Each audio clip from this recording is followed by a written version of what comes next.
Hello.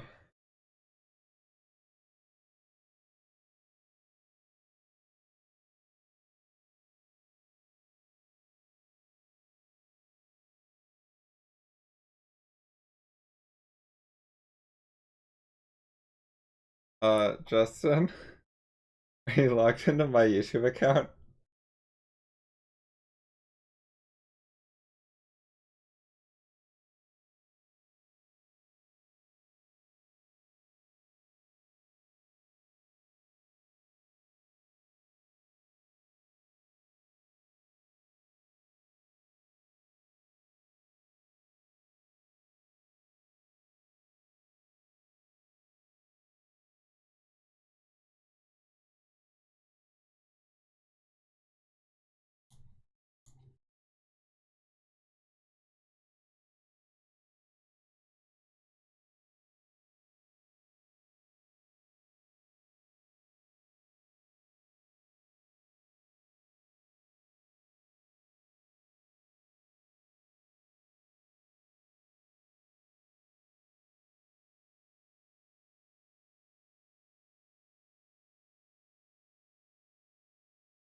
Okay.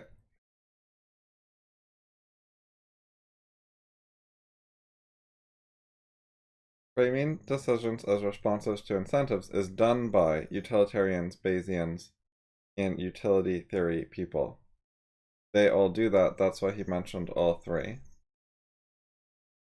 It's unclear what the question is. Like, maybe Fallible Cat is just not familiar with some of those things? Or maybe he's familiar with it, but doesn't see what's bad about it. Maybe he thinks it's good to frame decisions that way in some contexts. I don't know.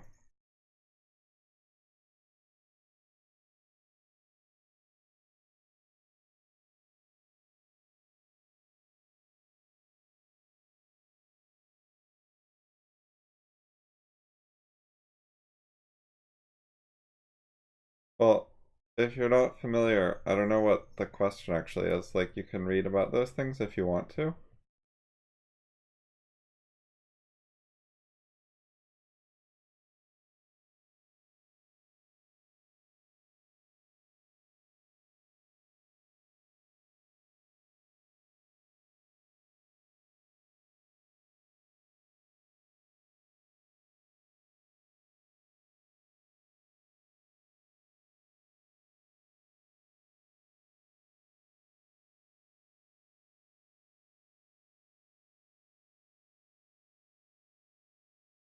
Alright, so Alan's video, I went through all the comments except the ones with Lulie here.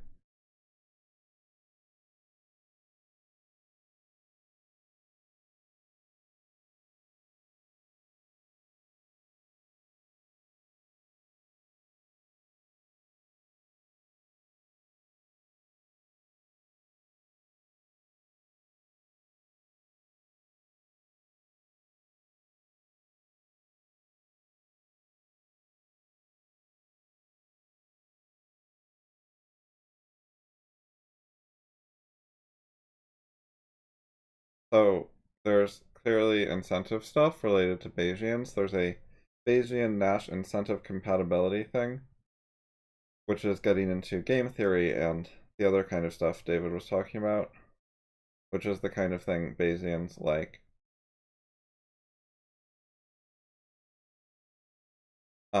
Bayesians use their mathematical toolkit to do some calculations about incentives. They do more than one thing. They're not just inductivists.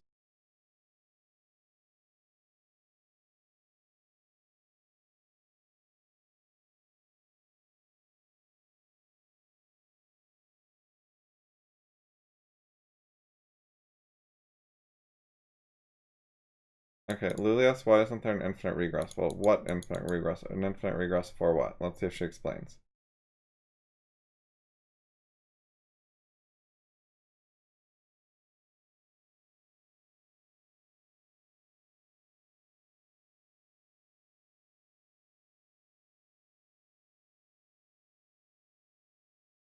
Okay, so the answer to this is we don't infallibly prove anything. It's the same thing as the underdetermination issue I talked about yesterday. Our information does not fully determine what the answer is. We have to guess what the answer is and try to improve our guesses using criticism and looking for errors and that kind of thing. There's no end to this process. There's no point at which you're just done. You're always at the beginning of infinity. It's an infinite process.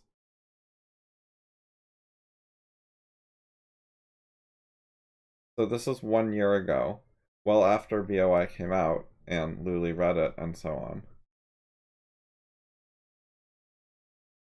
I think her knowledge of Popper has actually gone down rather than up during the last, say, 5 years.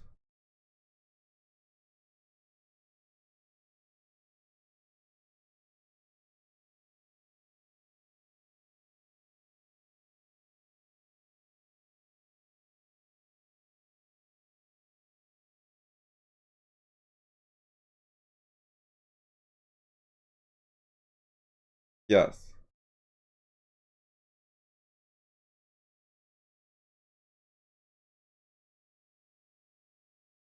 Yes, this.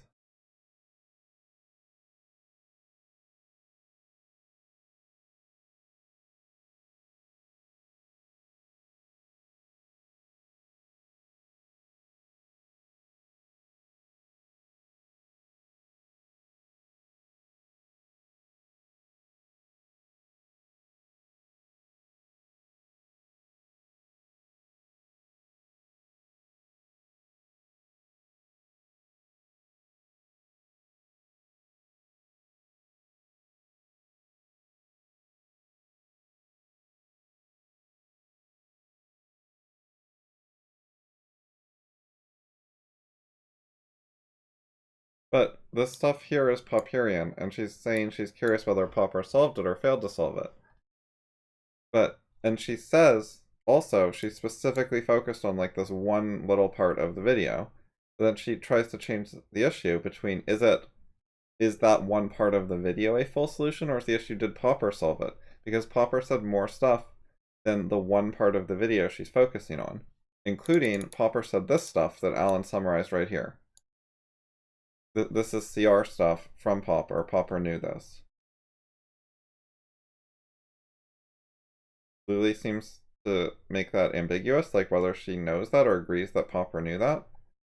And she's talking about two different things at once, while pretending that she's trying to focus the discussion.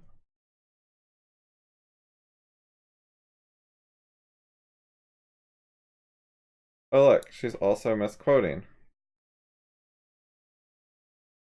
See, Lulie put quote marks. She did say basically, but she also put quote marks. And then she's focusing on falsifications, falsifiable, which is, not what Alan said, apparently. Let's see.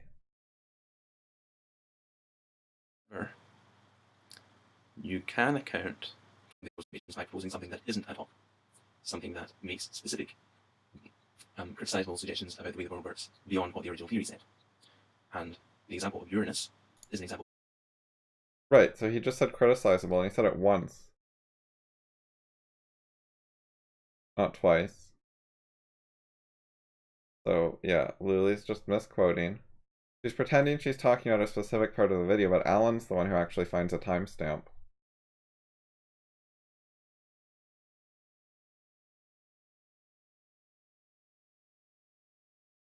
Wait, is she talking about certain Popper passages, or is she talking about what Alan said? Because she said in your video. Wait, she says it's super unclear what she's talking about. I thought she was talking about something in Alan's video, which is what Alan seems to think as well.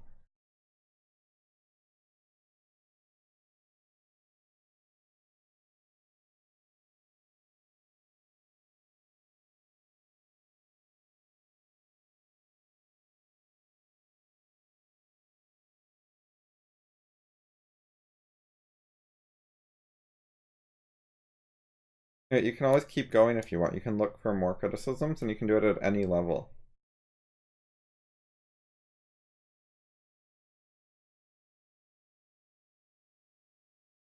Criticizable criticisms of a criticism.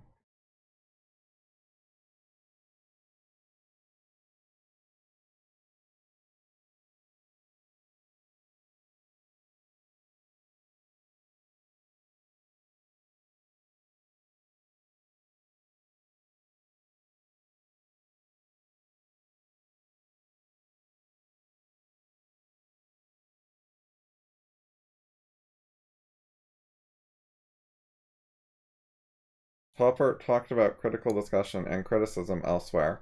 In fact, he put it in the name critical rationalism. So yes, he was aware of criticism, not just falsification.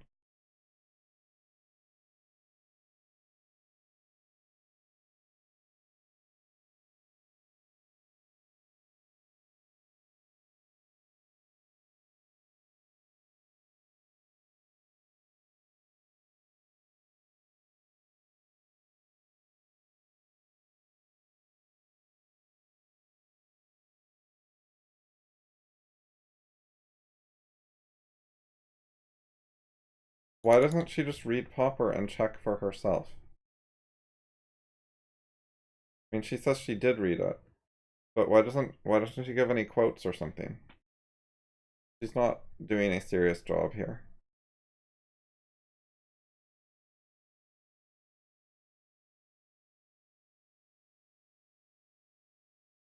Not approaching this as like a student trying to learn something, but she's also not approaching it as an expert who is doing. I actually ran into something very similar in a blog comment, which I'll do after this, I think.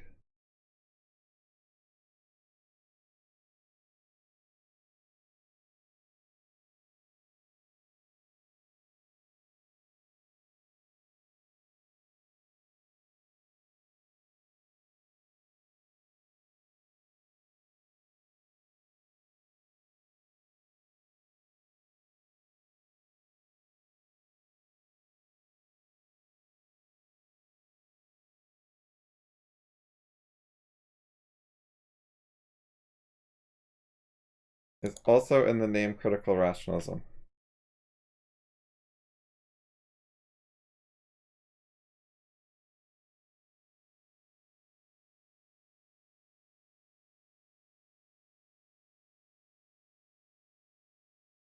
Hey look, 217 hits for the word criticism. Oh, and I left out 532 for this. I was gonna say I left out criticize. There's also criticize. Popper doesn't do that. I guess it's the English version of the book. Or like, it's in American English, apparently. Anyway, yeah, so 532, one book. That's like every other page or something. Yeah, so she just read two random pages, she probably would have found something about criticism.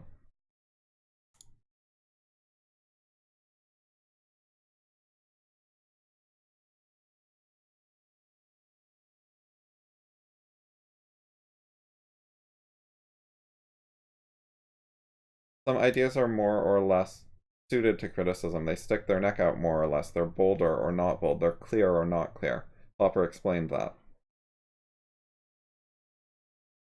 You can try to immunize ideas against criticism, or you can make them easier to criticize. It's in a different book that he uses the term immunize, but he does use it.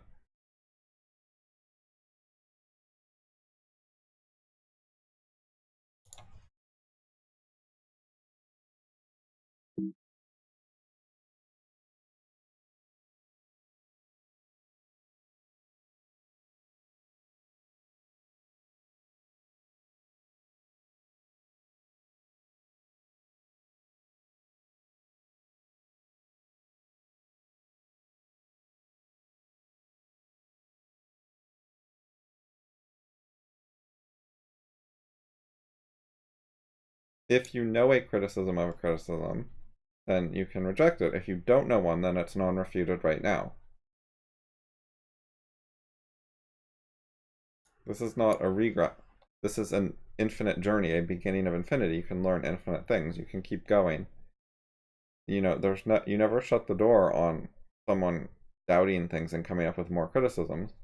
What you do finish is dealing with the known criticisms, the criticisms anyone has thought of. You can address all the doubts anyone has.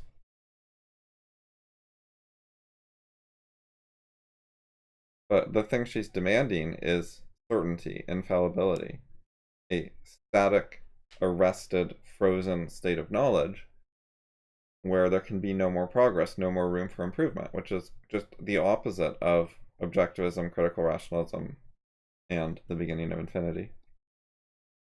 Things she claims to associate with. Well, maybe not objectivism.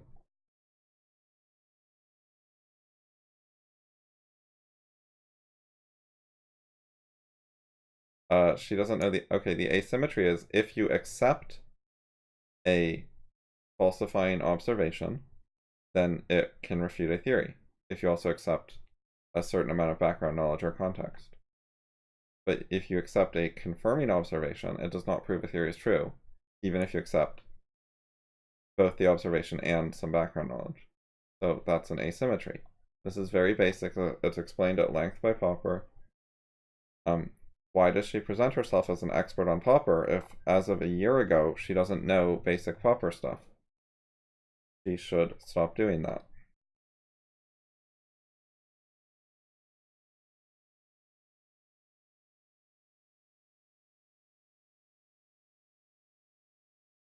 Right, this is one of the points I made. Yep.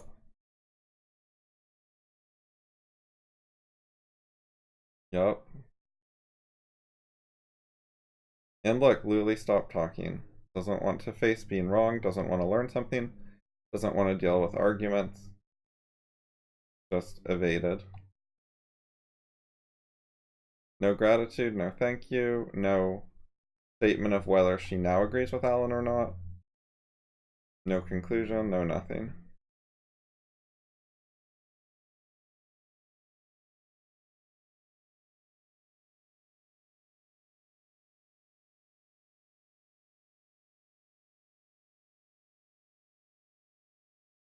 I don't think Alan said this in the best way, though.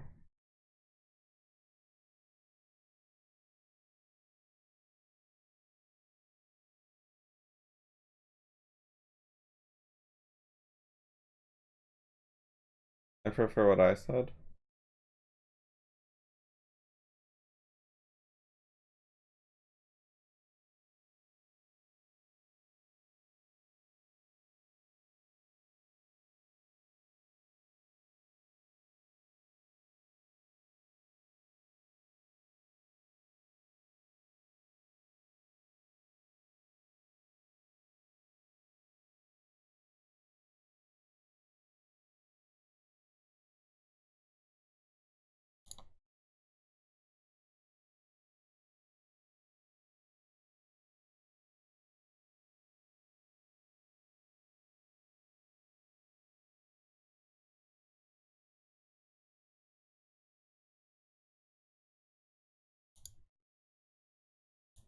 Right, so even if you accept context and background knowledge and also accept any finite set of observations as infallibly true, you still can't confirm anything. Whereas you could, under those premises, refute a lot of things.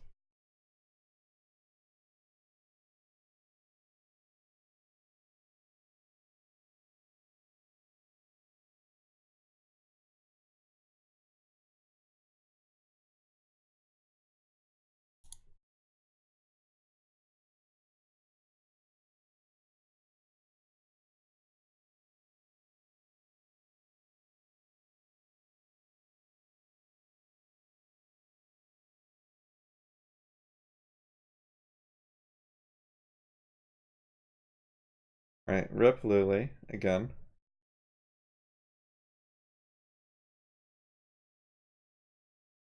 Oh, I'm gonna put the link into chat.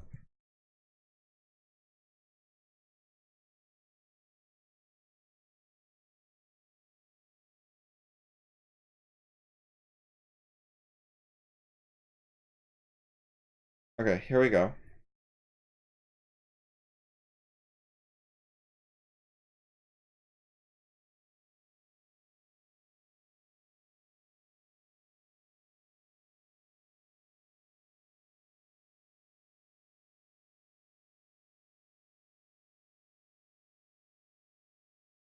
They're discussing whether character traits are heritable.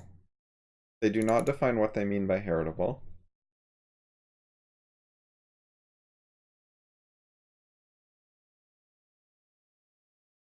So they claim, I think there's already a high enough level of evidence that suggests personality traits themselves are in fact highly heritable, and not just through shared environments. So you can explain somehow the serotonin levels in some people's brain being different through non-genetic factors would be good to know. So when he says, I think, he's lying. It's similar to Lulie pretending to be an expert on Popper stuff while asking extremely basic questions about Popper's views. The things he's saying here do not show thinking of his own. This is certainly not his original opinion. He did not come up with this. He got this from someone else. Someone else thought this. He didn't think it. He copied it, parroted it, borrowed it, repeated it, something like that. Those are different things than thinking it. He did not originate it. He did not put very much thought into it. Someone else put thought into it. He just probably mangled it a bit, made it worse. I think that he lost things in translation when repeating it rather than putting thought into making it better or fixing errors or whatever else. He doesn't have much knowledge of the topic. So it's not his thought, and he didn't do thinking. At least not much. He's presenting the situation wrong. He's acting like he's a peer who is arguing with me, but he doesn't know what he's talking about. He should present himself as, I'm a beginner, I don't know what the arguments on either side are in much detail. What would be some good things to study or whatever. But he doesn't say it like that at all. Then he asks this question about serotonin levels, which is a very, very easy question if you know anything about the topic. Fallible Cat, it's particularly this question shows that he hasn't put thought into it. Because if you understand the topic in a reasonable way, and you think about it for a second, this is not a hard question. He should be able to answer this himself if he's the kind of person who actually came up with this. The reason he can't answer the question is because he's not the person who came up with this. They could answer it, he can't.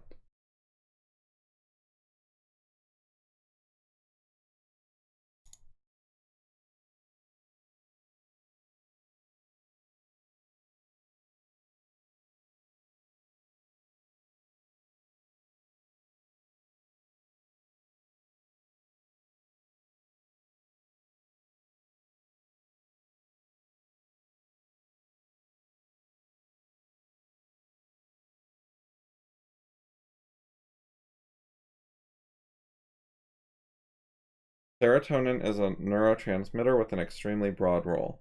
In other words, to some extent, when you think, you use serotonin. So if people think differently for non-genetic factors, it would result in different serotonin levels. It's pretty much that simple.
Well, there is a citation, but I don't think it's a citation for that.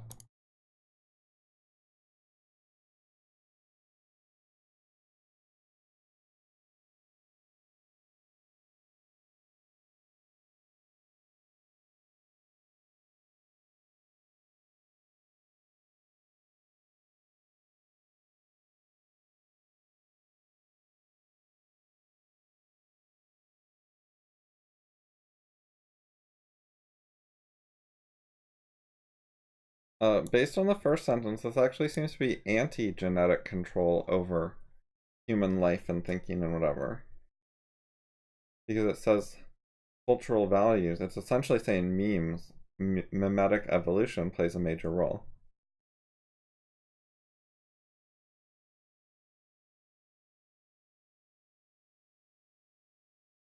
This is very vague. Do they mean like the spectrum of from individualism to collectivism?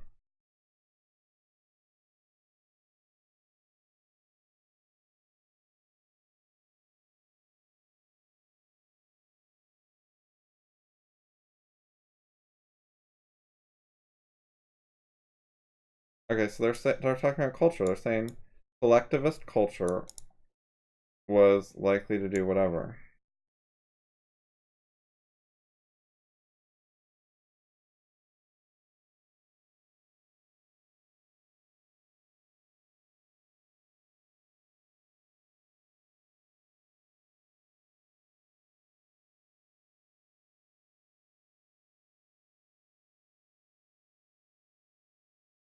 This, by the way, they're just talking about correlations. It doesn't tell you causes.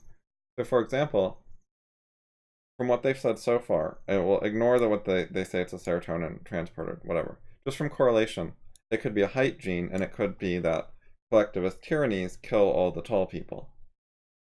And that's why you got height collectivism correlations, just for example.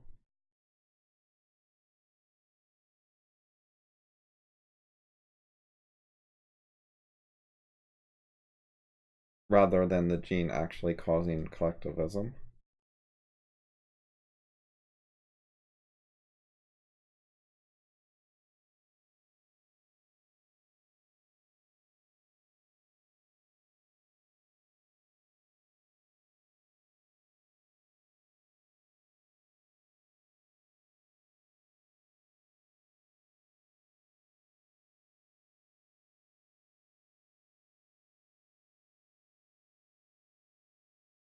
This is getting into pseudoscience because anxiety and mood disorder are not objectively measurable. So they're going by some sort of inaccurate survey and then pretending that's like hard science on the level of measuring genes. Like you can actually measure genes objectively, and it's a totally different thing than surveying someone and declaring that they have a mood disorder. They're mixing things of very different status, which is a problem.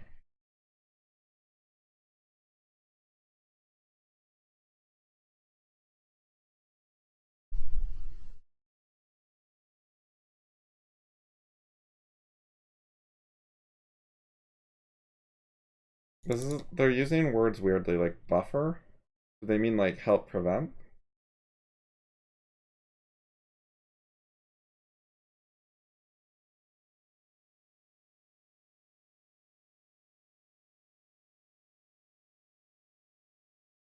Anyway, they're saying there was gene meme coevolution. It's not just genetic determinism.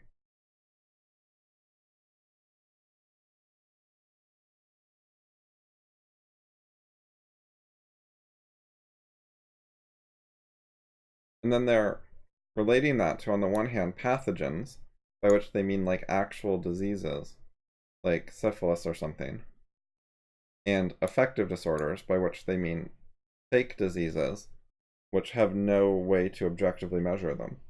And they're mixing those two totally different things together, which is a really bad sign.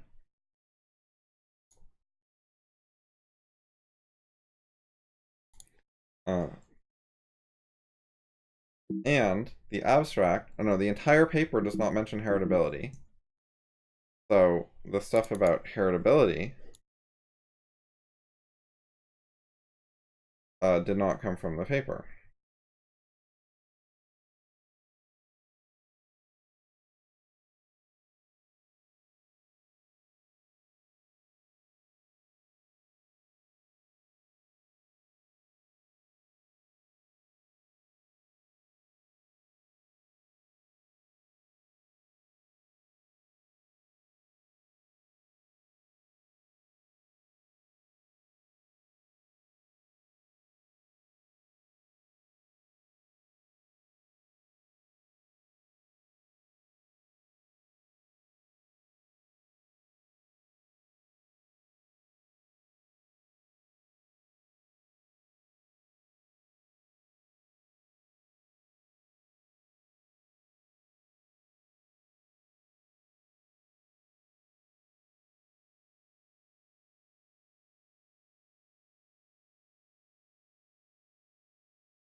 Alright, here's the link for that. Oh, it's highlighting my URL. I mean, my name in my URL. I might look at this more later, I don't know. Not right now, though.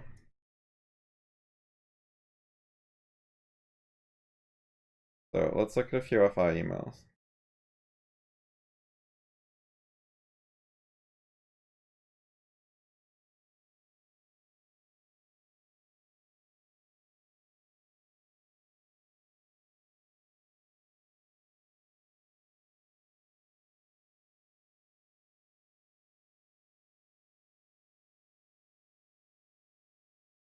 Alright, I read this one earlier today, but I didn't really think about it yet.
Alright, well, those are some ideas.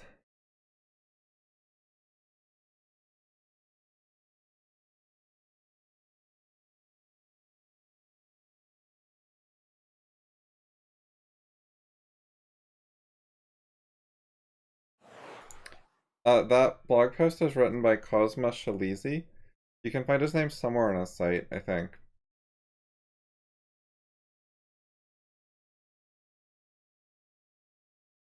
But you can also just, here's his Wikipedia.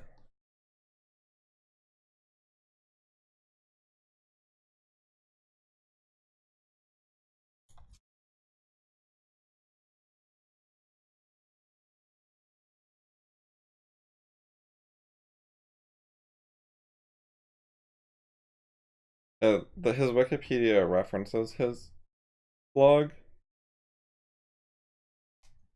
Maybe, oh, here we go. Here's the personal page on his blog. It says Cosma. Deleuze is his father's and family's ancestral village. Yeah, so.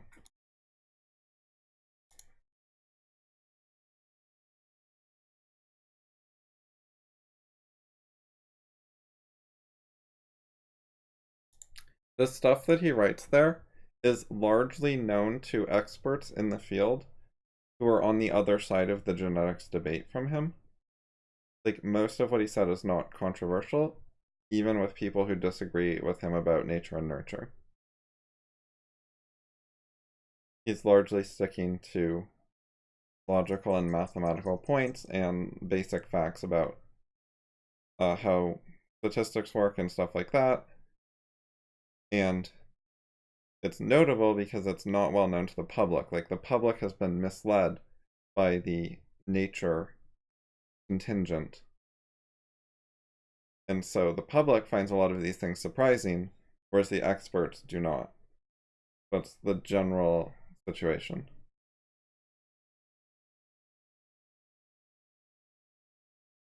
Okay, so this link is not going to work, by the way. So you do not want to start your link with Chrome extension and whatever the hell that is. I'll try the actual, just the part starting from HTTPS. Yeah, here it is. Okay. The Peacock homework stuff is apparently online publicly. You just have to start the link in the right place.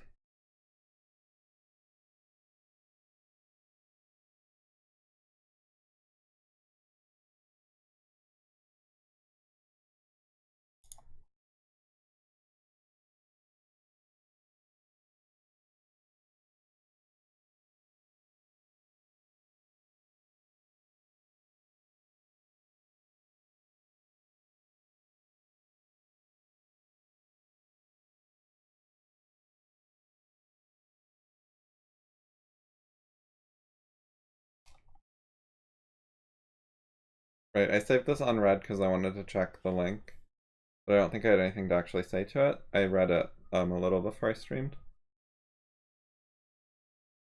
Oh yeah, I was going to reply to this one.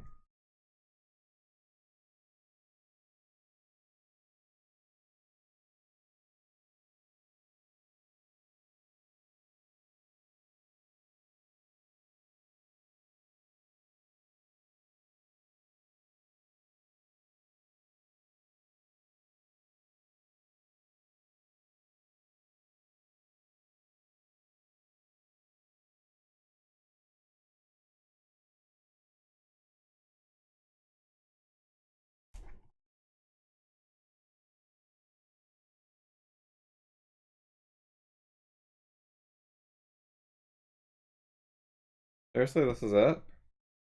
How is there no information about him? I thought it would say like where he taught. I was curious like how many years he taught for and where.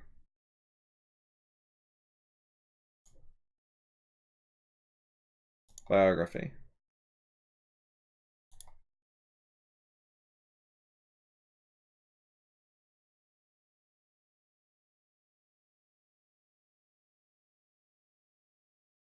Okay, so he got his doctorate in 1964, which took more than a decade. It was very slow.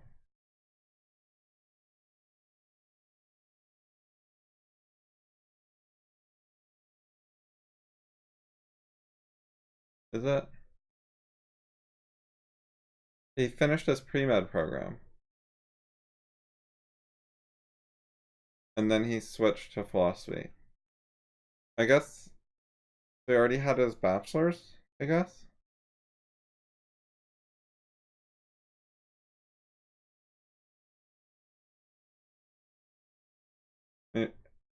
What's a pre-med program? That's like a bachelor's, right, essentially?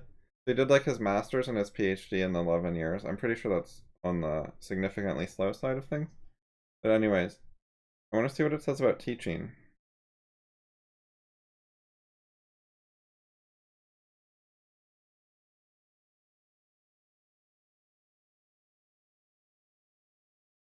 I thought he did some teaching. I'm pretty sure. I thought he got the PhD specifically so he could get a teaching job.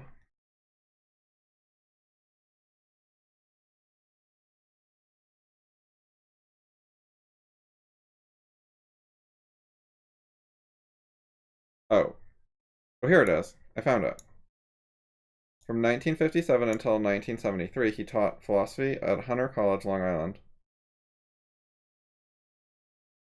Oh, at a bunch of different places. But yeah, so he taught philosophy for 3 plus 10 plus 16 years.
Well, Ayn Rand was a blank slate proponent. It's not just leftists.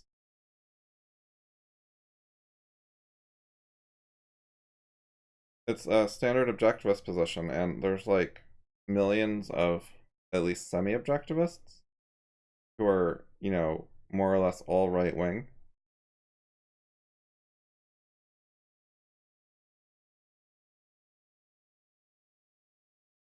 And there are also classical liberals who, in today's context, would be called clearly right wing, who were blank slate proponents.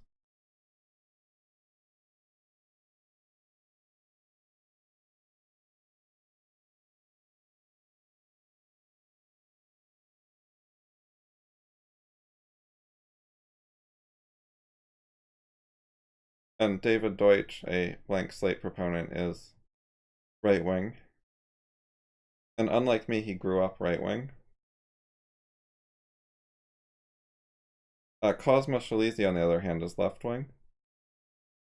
I certainly don't agree with him about everything, but he's perfectly good at statistics stuff.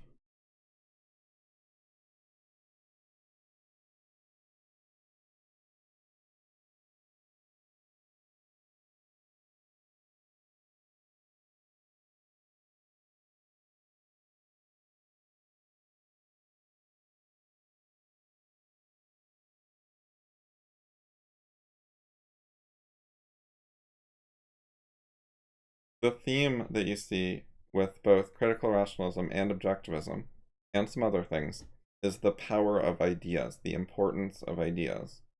And that theme downplays genes. That's sort of a big picture perspective. There's also, technical arguments. but that gives some sense of where we're coming from in a non-technical way.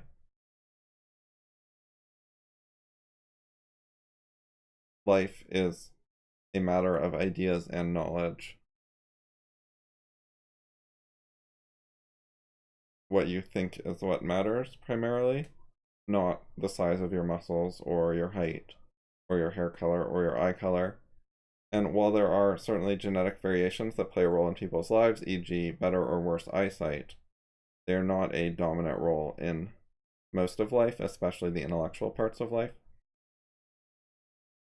And then there's also David Deutsch's arguments about the universality, which show that, in short, genetic hardware differences in people's brains do not affect the repertoire of what they can learn, what ideas they can have or think. In the same way, the difference between your PC and my PC does not affect what algorithms it can compute.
Yeah, I'm agreeing so far.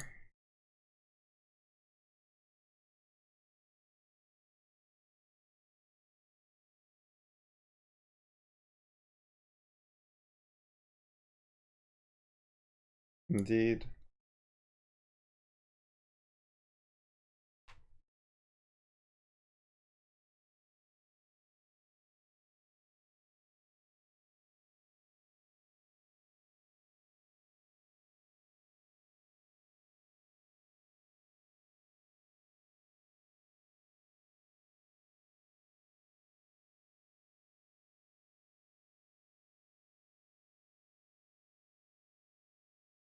Yeah, this is very typical.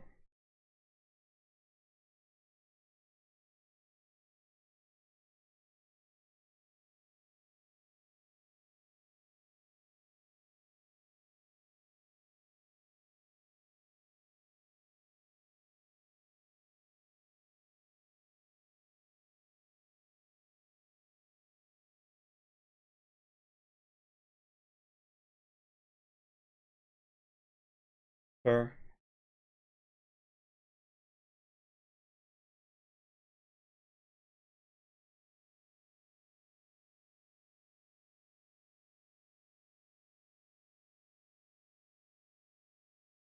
By the way, Isaac's question is the kind of thing that if he was actually going to follow up and discuss at length, I'd be more interested in saying more about. But he's asking for a lot to tell him the answer. It's like a big project. He would need to put in a lot of work on his own. He'd need his own motor in order to learn this. If he's not going to do that, then I prefer to simply link him to pre-existing materials, like my articles related to taking children seriously, or the prior FI thread about one little part of this article. And if you read enough TCS material and start learning it, you can start to see for yourself what some of the things wrong with the article are, as Kate has done.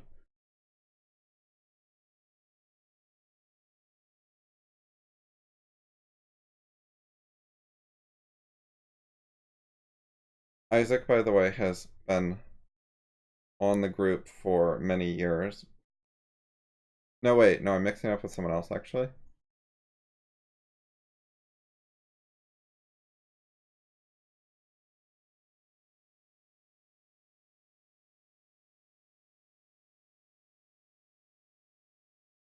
Oh, they come from HBL.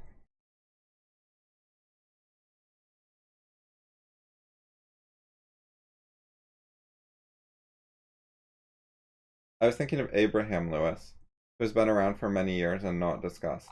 So this is Isaac Lewis's first post, actually.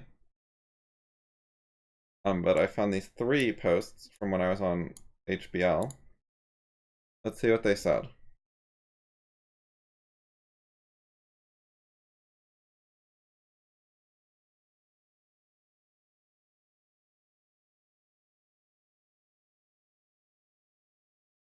Okay, so he's anti-Trump.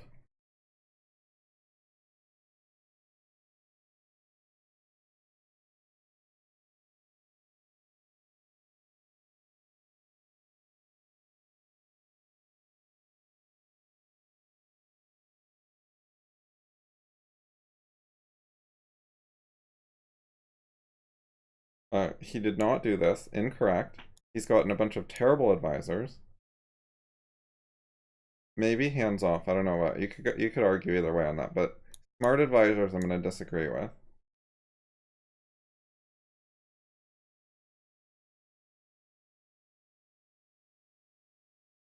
Okay, so this is a bit mixed, but I think this is an unreasonable claim.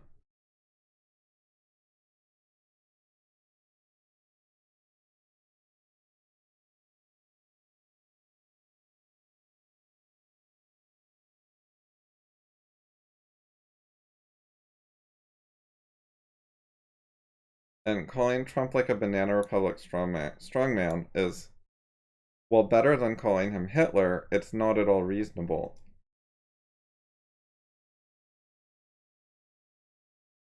By the way, HBL only lets you use real photos as your photo or your icon or whatever. I just wanted to submit like a red color, just pure red, rather than blank, and they wouldn't let me do it. Binswanger personally rejected letting me have it.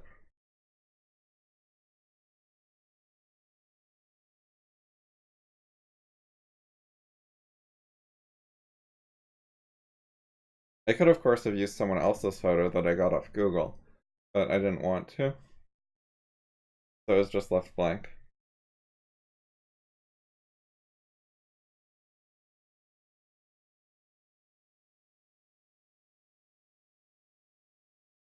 You could say that.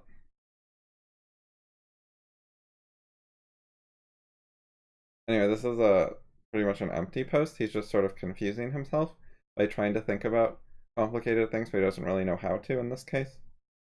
The actual thing the thread was about was basically Harry Binswanger was plugging Nate Silver, who is a dishonest hack, who is pretending to do math while actually trying to advance a leftist agenda. And Binswanger was sanctioning that and like linking to him as if he was an an actual analyst like he pretends to be. So while Binswanger doesn't let you link to, say, the Mises Institute, he's fine with New York Times, Huffington Post, Nate Silver, and other leftist crap for some reason. And he did not know what he was talking about. He's not familiar with Nate Silver's work and whether or not it's right or wrong. So, like, while I could comment on that, Binswanger could not, but he was just sort of gullibly believing a bunch of it. He didn't even say to himself, I am not an expert on this. I'm not competent to judge. I will have no opinion. He was just accepting a bunch of what he was told while without having the skill to judge it. And so he was unable to debate the matter with me, but he was just being gullible with mainstream political leftism.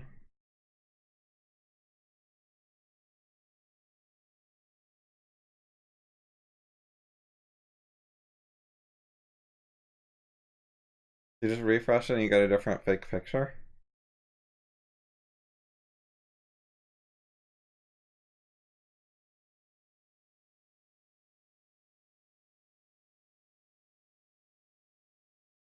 Right, so you can get not just someone else's picture, but one. Well, this one's kind of fucked up over here. Uh, this part doesn't look right. There's weird stuff up here too. I think it's not good at dealing with like two people.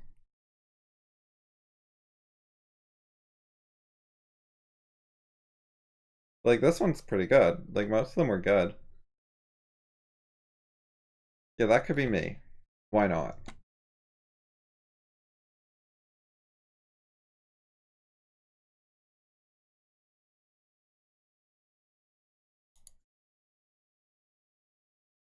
Oh, yeah, one more.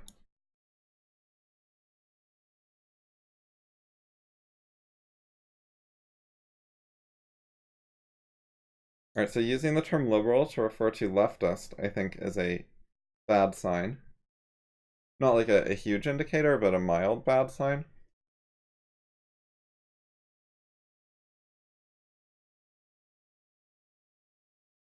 I think this is nonsense.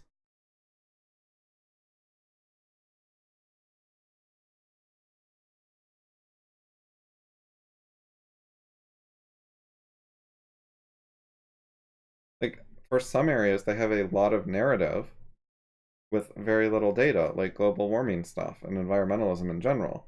Do they look at the data for how recycling plants work and how much electricity they use and how much pollution is created to provide the electricity for the recycling plants and whether the recycling plant is actually a net positive or negative when you consider the costs involved in recycling?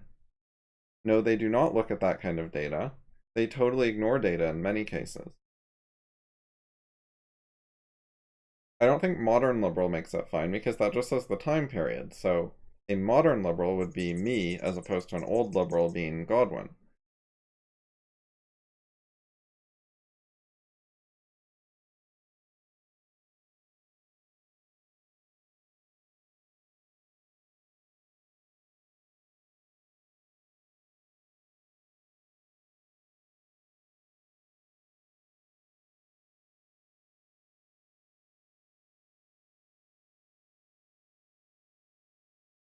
They're not obsessed with fact. Like, they don't actually do fact checks. They just like appeals to authority. That doesn't show their interest in data. Like, if you actually read their fact checks, that shows a lack of interest in data and a focus on narrative. The narrative is Trump is always wrong, no matter what.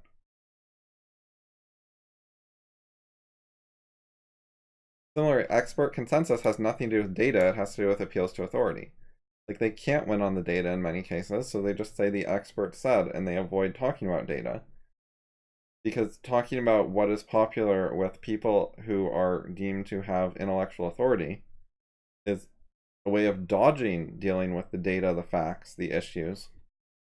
Similarly, they use quote fact checks. They're just lying, like they're actually dodging dealing with the facts. They're evading reality and facts and data. They do that all the time.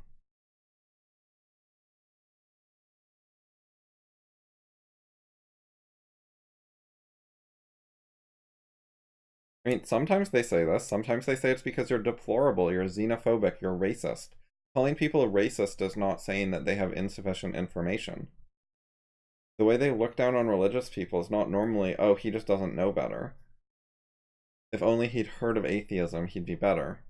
Normally, they think there's something like wrong with that person, something bad about them. They think religious people are sinners with broken genes or whatever.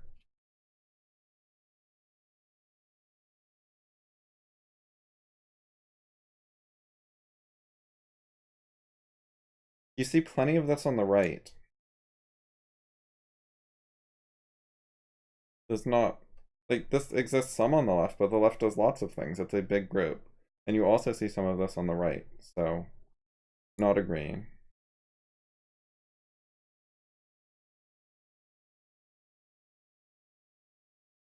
I mean, yes, they look for any way at all to slander Trump voters.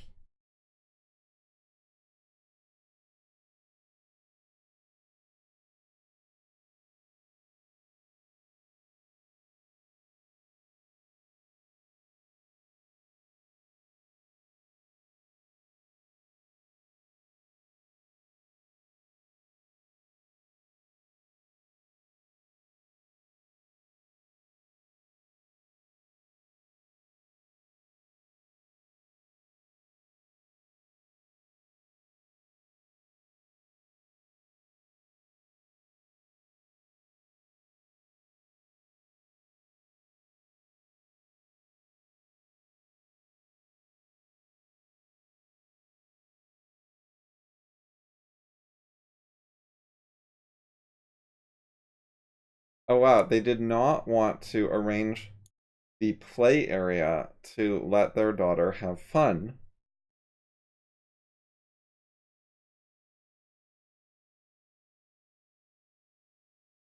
Wait, when they say not that there's anything wrong with, what they mean is there is something wrong with the Wiggles. That's so dishonest.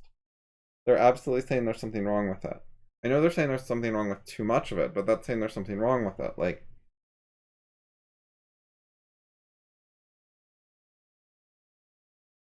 if you compare it with objectivist philosophy, there's nothing wrong with learning objectivist philosophy all day. So they're saying that the Wiggles is worse than objectivist philosophy in some way, which is something wrong with it. Some inferiority, some flaw, some weakness.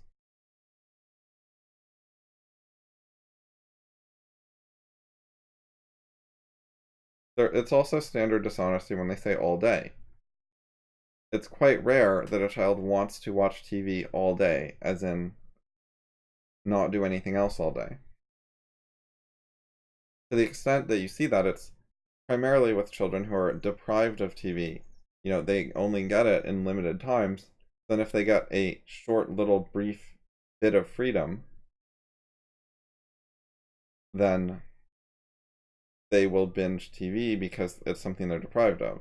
You see the same thing with food. If you deprive someone of candy extensively, then for one Halloween day they can have a bunch of candy, you'll often see them overeat because they don't get enough of it at other times. But even that, people exaggerate how much they do that.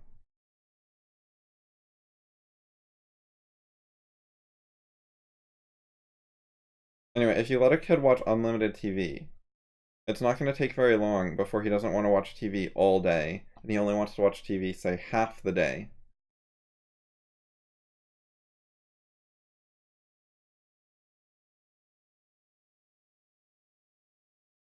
Well, what pre-programming? Like, we learn to use our muscles, we learn basic motor skills, we learn to walk, we learn to crawl, we learn to talk, we learn language, we learn math, we learn reading. Like, all of those are ideas, not pre-programmed.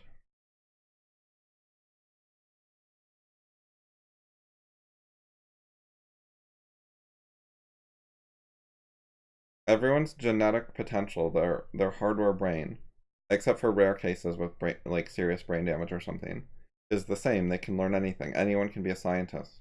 You're not born predisposed to be a mathematician while someone else is born predisposed to be an artist. That is a myth. That's the kind of thing I'm claiming.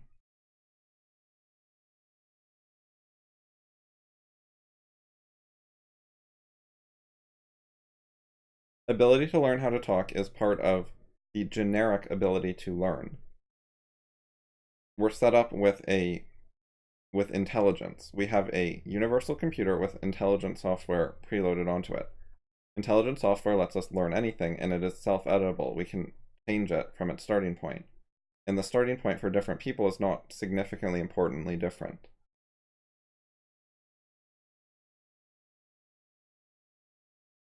Reflexes are not ideas. They're not part of the mind.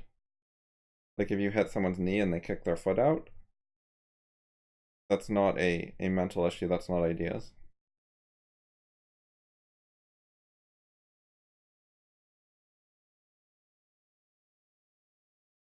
It's like how your heartbeat is not part of your mind. It's a separate kind of thing. Like beating your heart is not normally considered behavior.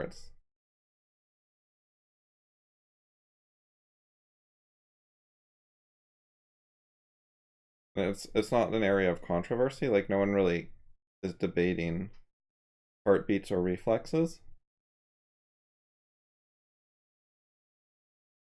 People do debate compartmentalized minds, whether we have an ability to learn how to talk, which is separate from our ability to learn math, which is separate from something else, our ability to learn art, and so on. And if you have a bunch of different compartments, then people also imagine that one could have more or less capacity in each compartment. However, if you see the mind as a unified whole with a single overall capacity, then you can see that people have roughly the same capacity in total. and do away with a lot of those views.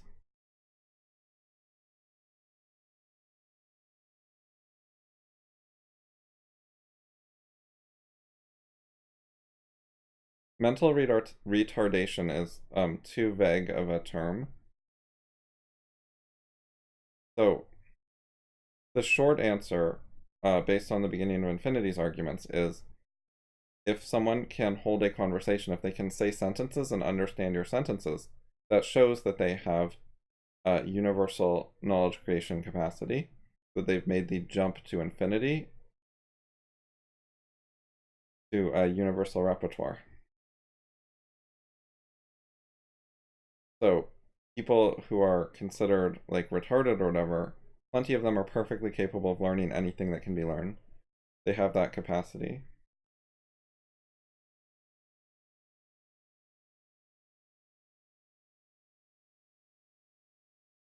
But it is also certainly possible to be brain damaged to the point that you are not human. But it's a binary distinction. Either you are a human with full capacity or you're not. You're not anything close to a human.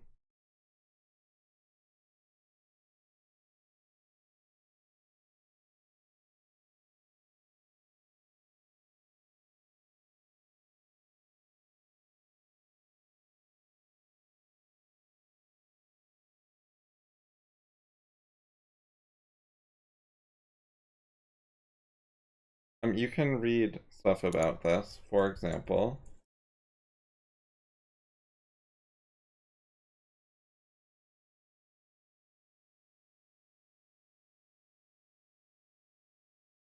this is an example of discussing this stuff. Here's the link. And then if you go look at the Fallible Ideas archives and the BOI archives and stuff and search for nature nurture and search like site curi.us nature, you can get a nature and nurture summary, or human nature, or nature and nurture misunderstandings, and rand on nurture. So those are 4 blog posts.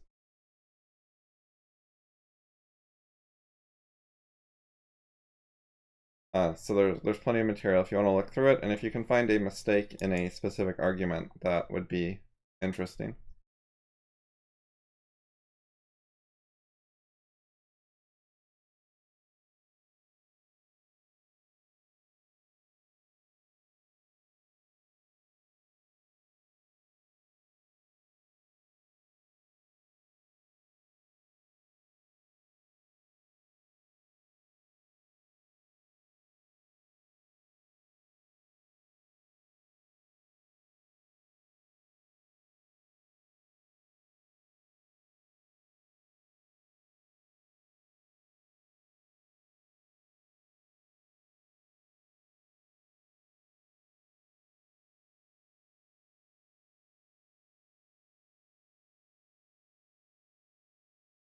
Alright, later, Fallible Cat.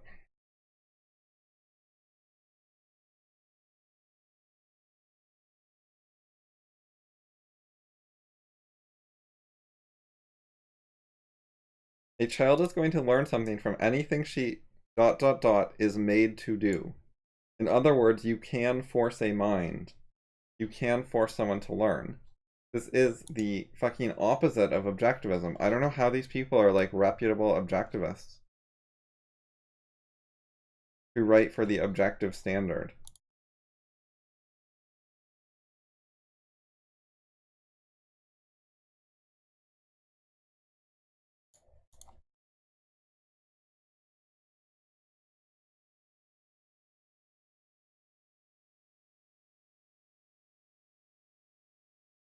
And they're just saying, oh, force causes learning. It always works. Every single time. Like, what?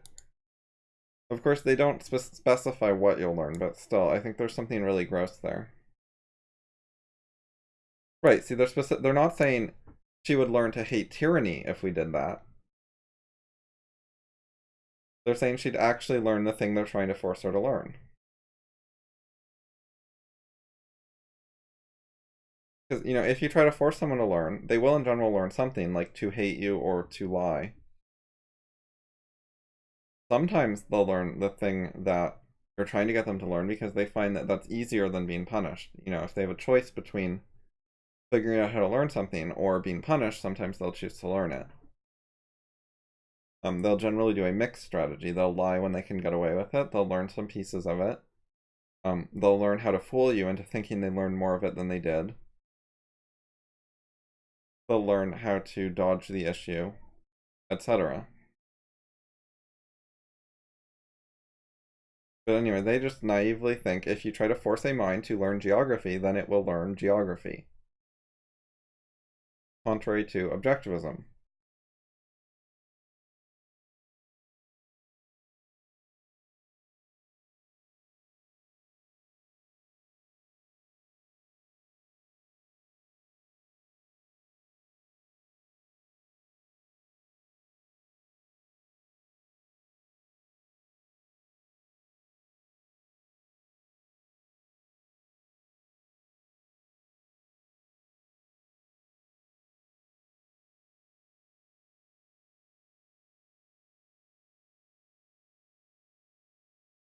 My script is being slow.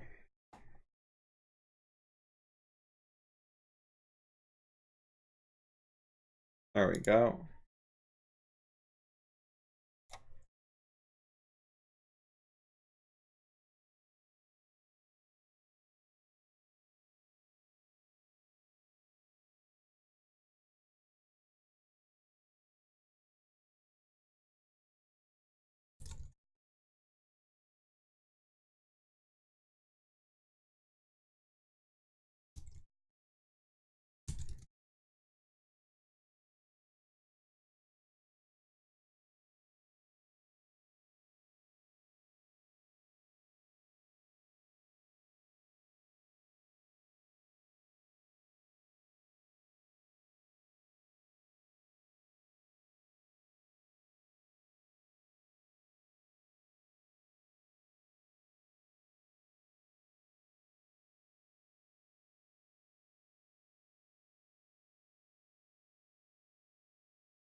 Right, and the person talked about love versus fun as if those were super different, but loving being a toddler involves, to a meaningful extent, having fun. That's part of it.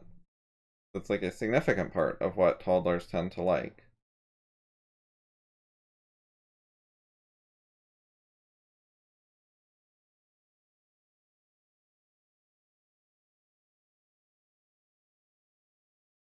Fun is related to pursuing your values and achieving them. The objectivist view is that if you're vegging out, you're not having fun. This is also an Atlas Shrugged.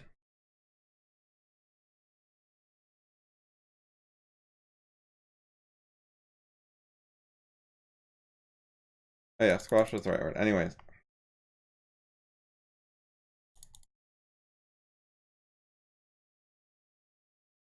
So, specifically, when people claim that they're having fun at a party, the objectivist view is often that they're not having fun. That things like vegging out mindlessly in front of a TV and not learning anything and not being interested in what you're watching, which by the way is not what children tend to do, but anyways, that is not fun. That is a thing adults do. Young children are not broken and irrational yet, so they learn things and do things where they're actually thinking in general. It's hard to break someone when they're only a toddler to the point that they're just going to want to sit there and not think all day. Most people in America at age 10 still like to think sometimes. They don't just want to veg out all day. They're not just like totally hopelessly broken yet. That is, their parents. Their parents want to veg out, would rather not work, and are mentally broken in a way that they're not realistically going to recover from. But that's not their children. The parents are projecting their own temptations and flaws onto their children, who are different, because children are born essentially rational, not broken.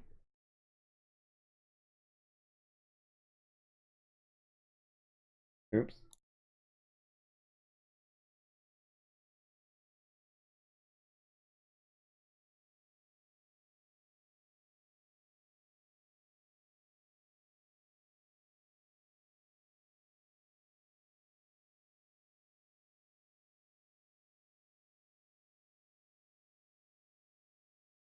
Oh wait, I was gonna put this below.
Oh, lifeless was her voice.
Let's see, we are 90 minutes into the stream. When did I start talking about this? Like 20 minutes ago or something?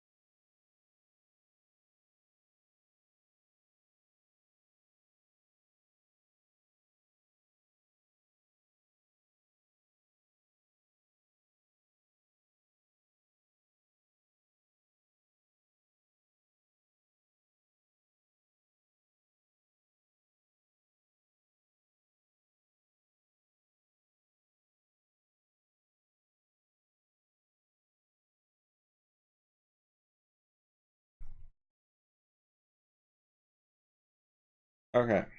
By the way, hi 7 viewers. Feel free to ask questions about anything. They can be totally off topic.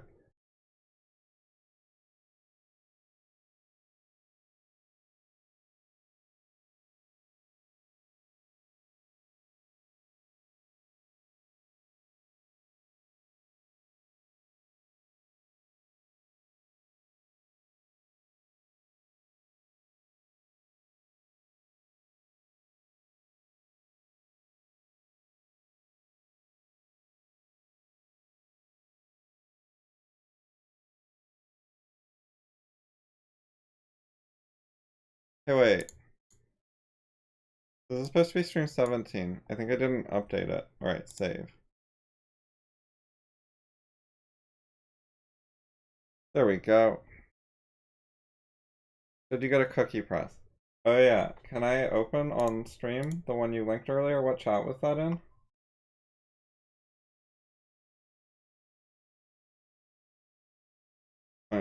You find it and link it if you want me to look at it.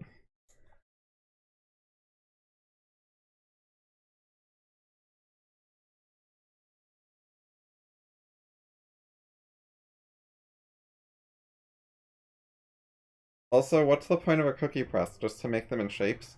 Because I think they taste about the same even if they're just sort of vaguely spherical lumps. So I don't know the purpose of a press. Unless it's appearance. If you want them to look pretty for photos, then you should get a cookie press. Maybe it's wait, so it's not just cutters, it's like a press. So that would make it would even out the dough so you get like a consistent cookie height. So maybe that would make them cook more evenly. So I could see an advantage to that. We'll just put it on Discord. Oh, here, let me try live chat and see if that lets you. I'll try the link myself. No, it won't even let me do it. Fucking censorship. Oh well, that's what the other chat room is for. YouTube chat is kind of terrible.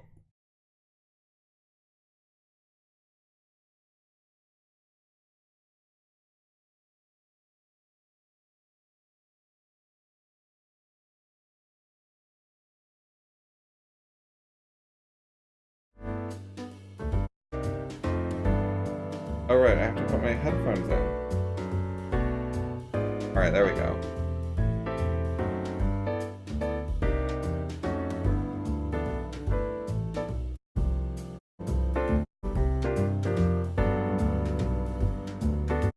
Oh, I see. You can like press them out of the press. It like pushes the... It's sort of like how you do frosting and you put the frosting in a bag and then you squeeze it out like a nozzle. You got like a cookie shaped nozzle and squeeze the cookie batter out through it.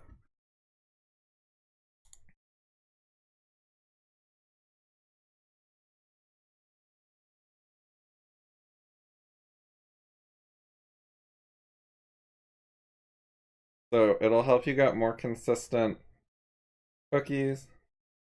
One thing I was gonna say is if you wanted to cook evenly, the best shape would not actually be flat. You would want to have like an indentation in the middle, so the middle is thinner than the outside. So like this one would be a good one.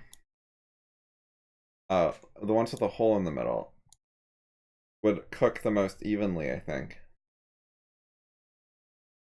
So maybe that matters some. This one has an indentation in the middle, even though there's like barely a hole. This one too. Whereas like this one is like the opposite. It has a big bump in the middle, so it's gonna cook like the most unevenly. This one will X as well.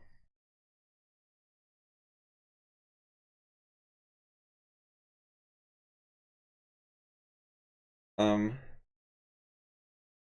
don't know. I mean, it's not a huge amount of money. It's not that big a deal one way or another. If you want it and you think it's fun. Ooh, it's like I'm playing tic-tac-toe.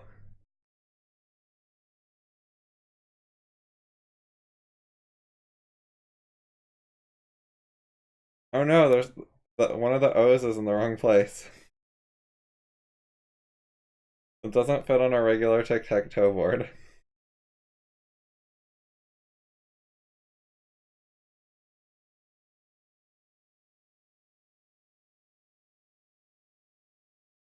I'm not really sure why you want it. Like, do you just want your cookies to look nicer or something? Because do you think it'll make it faster and save you time compared to just like putting balls of hand-shaped cookie onto the platter, or what?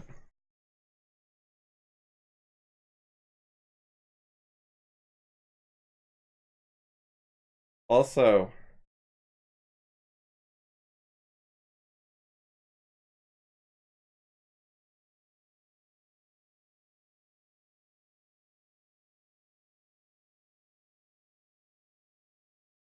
um, cookies taste best before you cook them, and this isn't going to help you with that. So I would suggest you just take your cookie dough and make it without eggs and then eat it raw. That's my advice.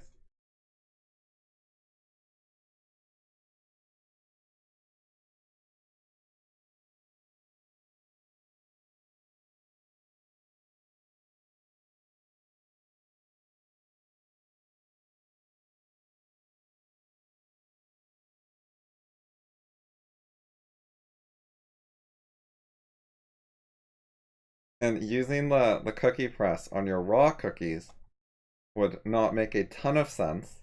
It would remind me of the Avatar episode, Avatar Day, where they celebrate when the Avatar was not boiled in oil, and they have the unboiled dough, which has been cut into a shape, but it's not actually firm, and it's just like sagging while they hold it. You know what I mean, Justin?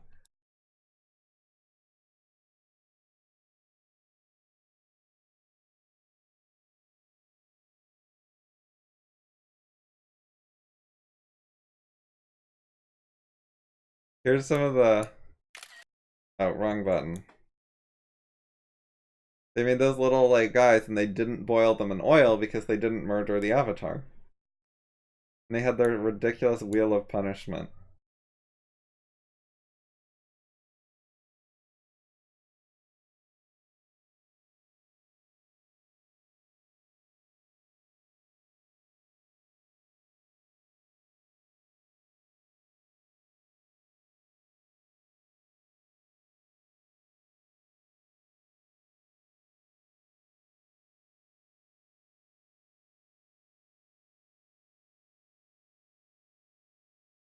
Wait, all of that was an excuse to keep a TV away?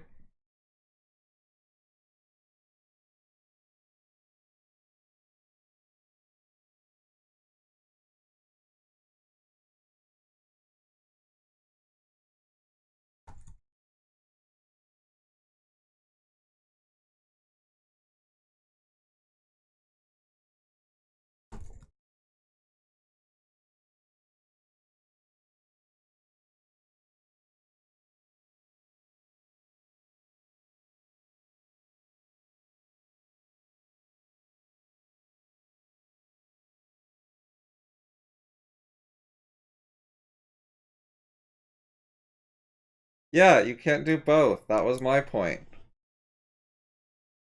Children often multitask, like they'll dance while watching a TV show, or jump around, or play with a toy.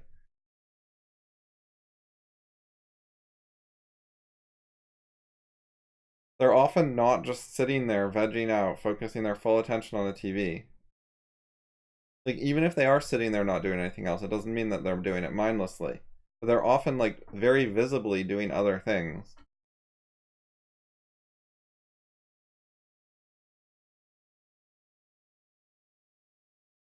I think it takes a fair amount of oppression to get people to where they really focus on one thing at a time a lot, because it's a social thing that people don't like it when you look at your phone or look at a book or put in one earbud or something while they're talking to you. They want your full attention. And so people learn to focus on the social world around them and on looking appropriate to people and on pleasing them and so on. And that's really reduces the multitasking in their lives.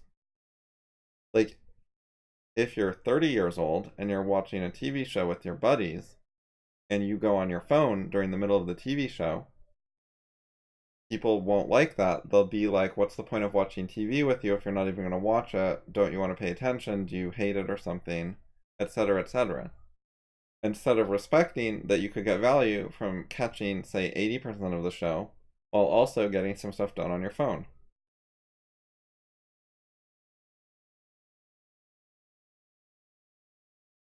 And so young children who are not as socialized are more inclined to do that kind of thing, which is socially prohibited later.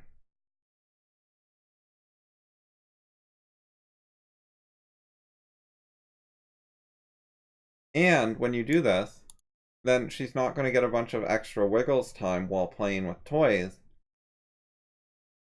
So she's going to need more other time to watch Wiggles. So it's going to increase the time elsewhere that she's watching Wiggles. Like, she might have got tired of it mostly just from multitasking if you'd let her.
Some parents would be manipulative enough to talk their big, strong child into not putting the TV in the play area. There are certainly ways to control people without physical strength, but there are also plenty of cases where literally the parent is relying on physical strength.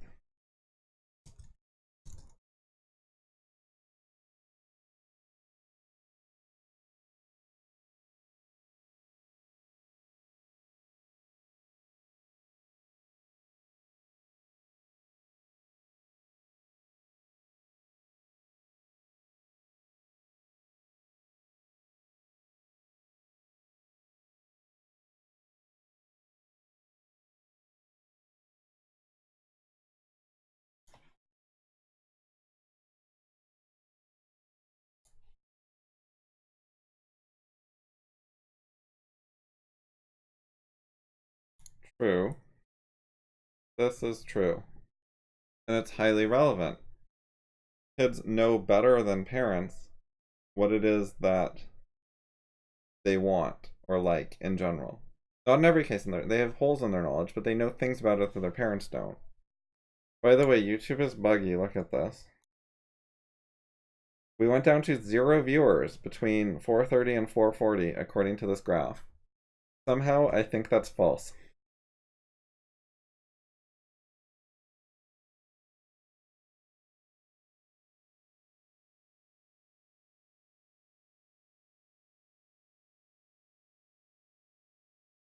Okay, so health and safety are very standard excuses for tyranny.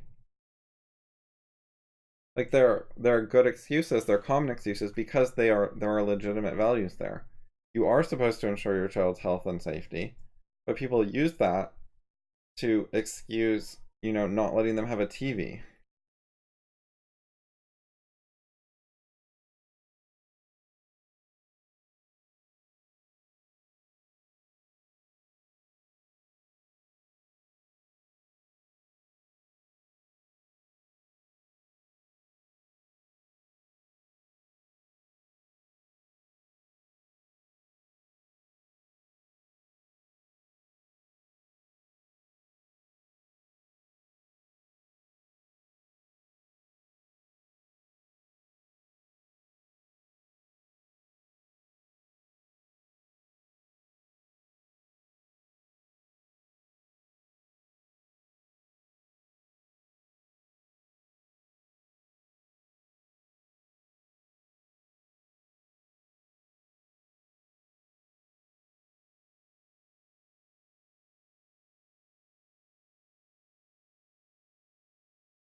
Well, I understand how this one's a health and safety issue.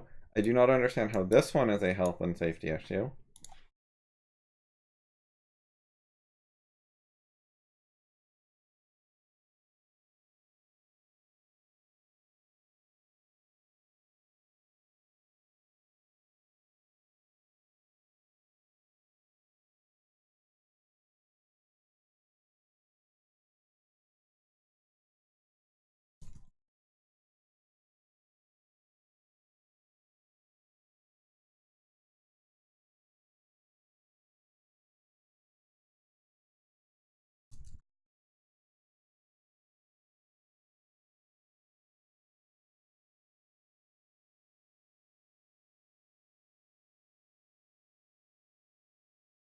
It can get a little tricky because a lot of times the parent is not fully on the child's side. The child wants to like have fun playing outside, and the parent says, "Oh, you might get hit by a car, therefore you can't go have fun." And so the parent, while protecting the child from the car, is also taking away a bunch of stuff the child wants and doesn't seem to care. What should happen is that the parent and child collaborate on figuring out how the child can get the fun things and the benefits without uh, risking getting hit by a car.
Indeed.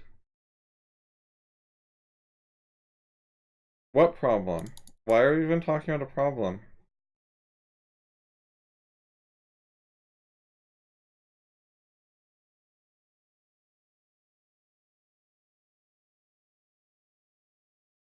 Why did they have to call it a master question in the context of them playing master to their child's slave role? Couldn't they have picked something else that didn't smell of authority and subservience, of rulership and being ruled? If you're going to deal with parent and child stuff, you should stay far away from those kind of dynamics. Like, those are the bad dynamics you want to get away from if you're trying to be a rational parent. So you should choose terminology that keeps your distance better. You should be like going out of your way to do everything you can to best keep your distance from those evils.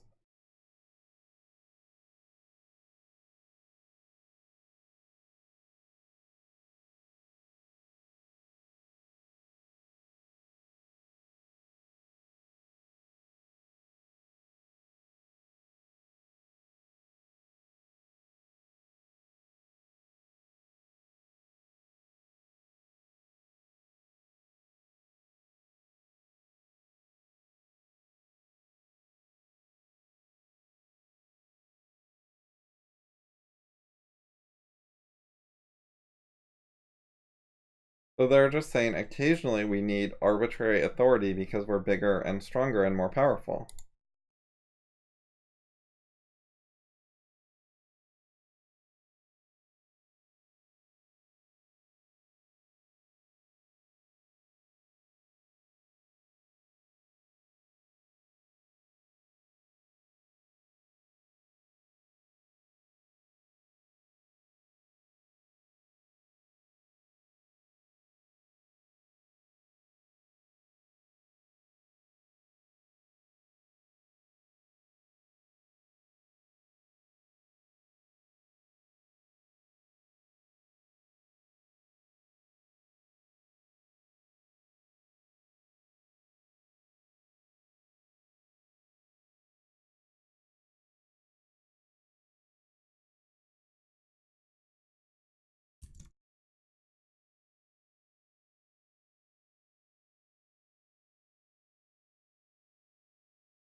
I think we can leave that out.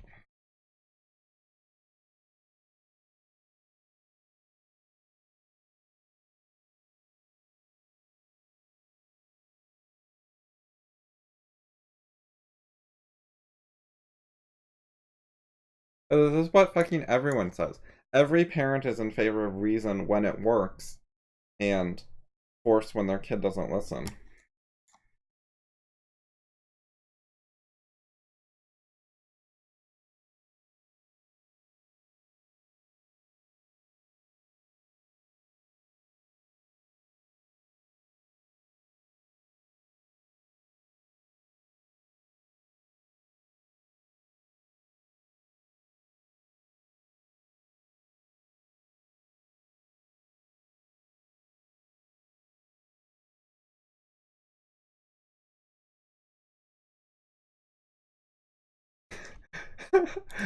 Yeah, that. Like, hey, if you can just give a speech and get the kulaks to obey, that's like way easier than pointing guns at them. Like, why wouldn't you?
Oh, it doesn't. I've read it before.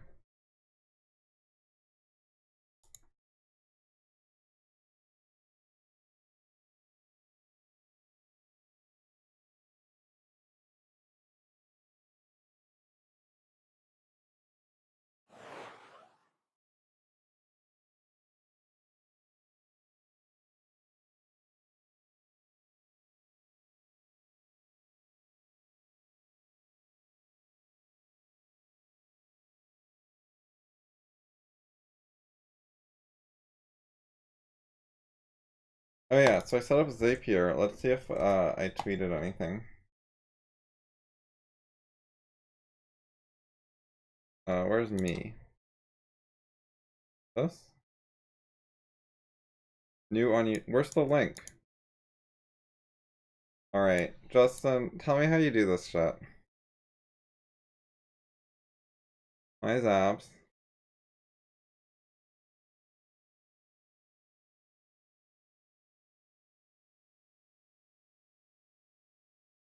Wait, how do you put the link in?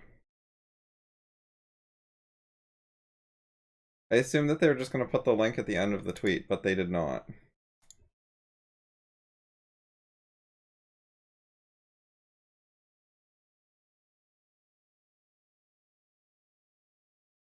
So it did tweet.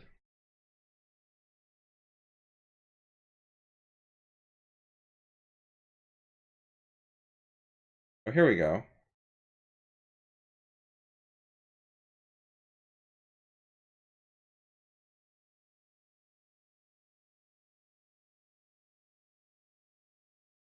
No, I don't need the title because it's just gonna show up in the preview, right?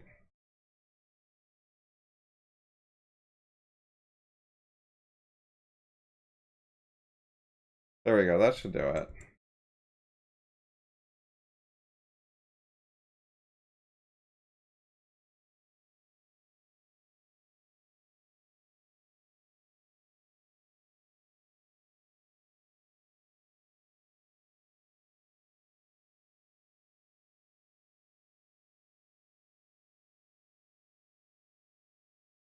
And maybe I'll put it. Alright, title. There we go. New stream starting or video released on YouTube. Title, URL. Continue. Script test. Done editing.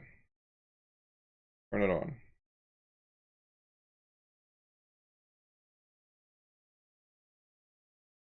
So that makes sense about different platforms.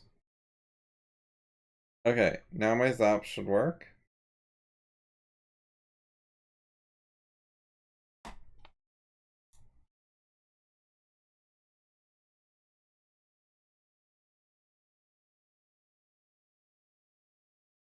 don't think it's gonna tweet the current stream, which is fine. But it should work next time.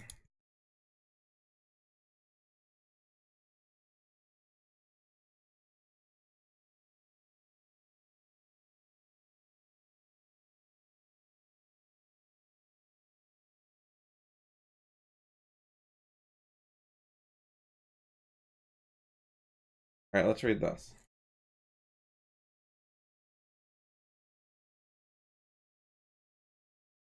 Oh, it's over 200 characters just because of the junk in the link for tracking.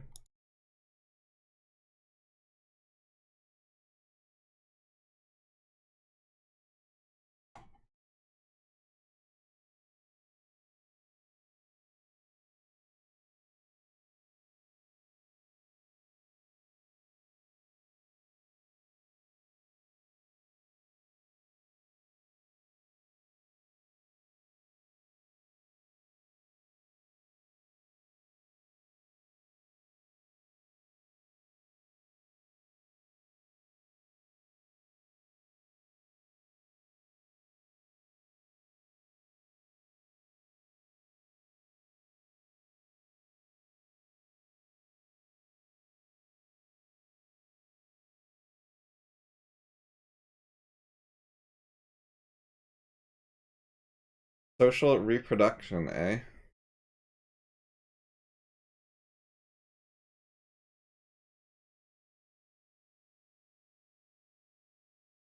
Well, this is nonsense. What if a capitalist does work for himself and then saves? That's where capital comes from. It is savings by people who did labor. That's how you get started with capital. And then once you have capital, you can rent it out or other things that have some sort of equivalent to that. Like when you hire a worker, you pay him less if you provide tools for him. than you would if he provided the tools himself. So in that way, because you saved some capital and got some tools, you're now able to make some profit off hiring the worker. There are various other things, but that's one of the things going on. Because hiring a worker and providing the tools for him is very similar to him doing the work and renting your tools, which obviously he would pay something for. People commonly combine, essentially, tool rental with employment.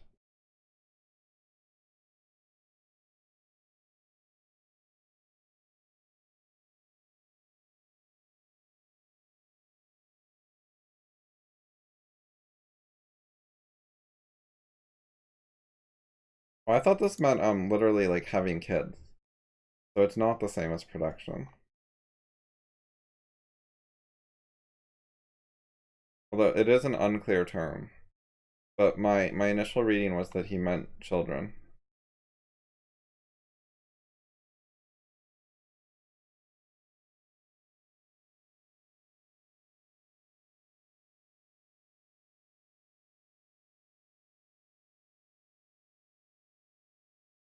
Yeah, if this interests you, I've gone into this in depth.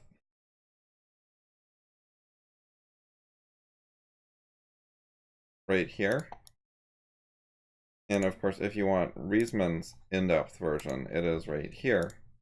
And I made like 10 videos or so on Reisman's 115 or so page ebook called Marxism, Socialism, a Sociopathic Philosophy Conceived in Gross Error and Ignorance, Culminating in Economic Chaos, Enslavement, Terror, and Mass Murder, a Contribution to its Death. So I made a bunch of videos about that, talked about it at length. Reisman is repeating some of the points from there. In fact, he links it at the end down here.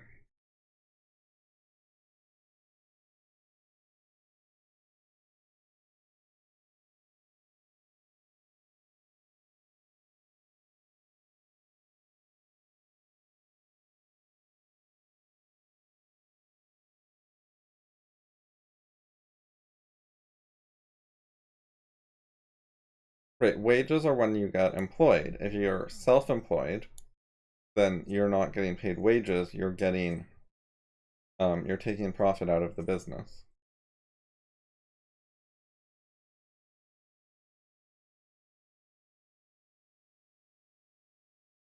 Well, if you're self-employed, you could buy a tool. That seems like an expenditure for a capital good. But no wage payments, sure.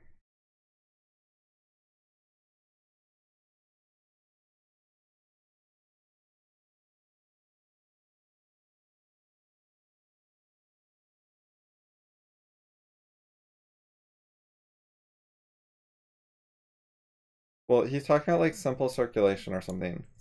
So he's not talking about just a self-employed businessman today, because that would be a capitalist. What he means is, like, basically if you have no economy, no trade, then there are no expenditures for capital good because you're not buying them from someone else because there isn't trade. I think that's what he's talking about, that kind of context.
Okay.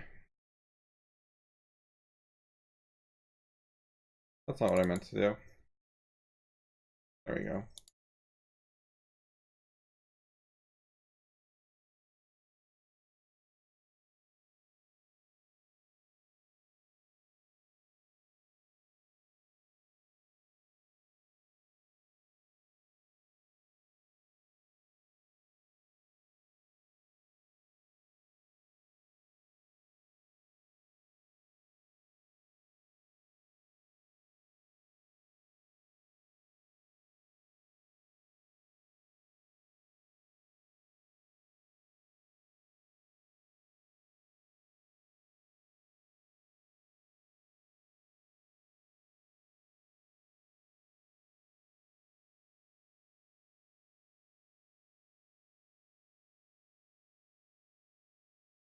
Yeah, I've already heard Reisman say similar things before.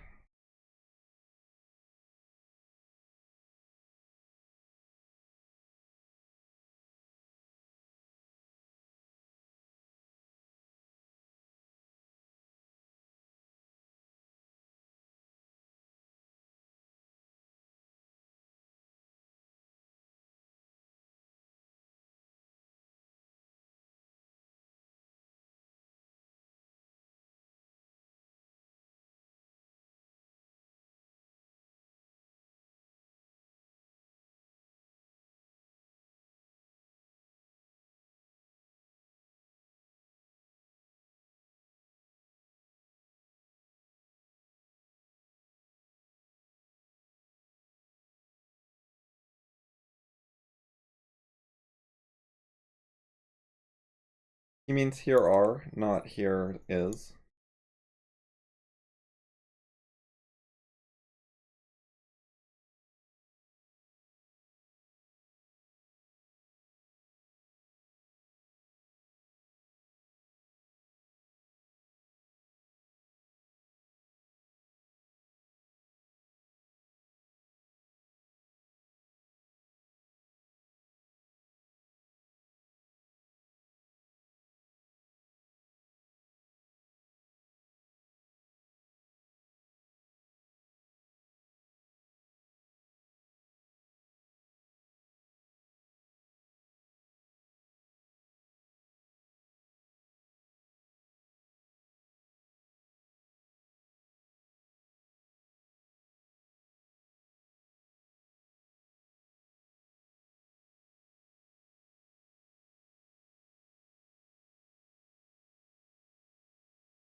Well, this is a good point. That seems pretty decisive.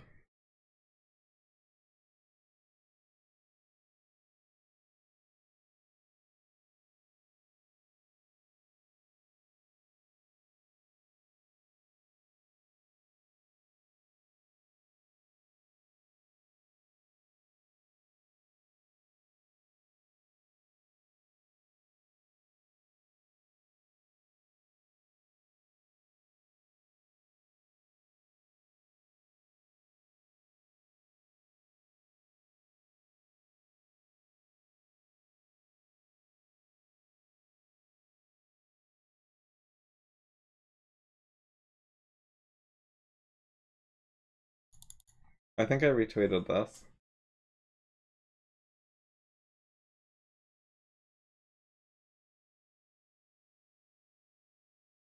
Similarly, Apple charges more for iPhones with a larger storage capacity. The price increase does not correspond to the extra material and labor costs for producing a SSD with a larger capacity. Apple charges a premium for that particular thing.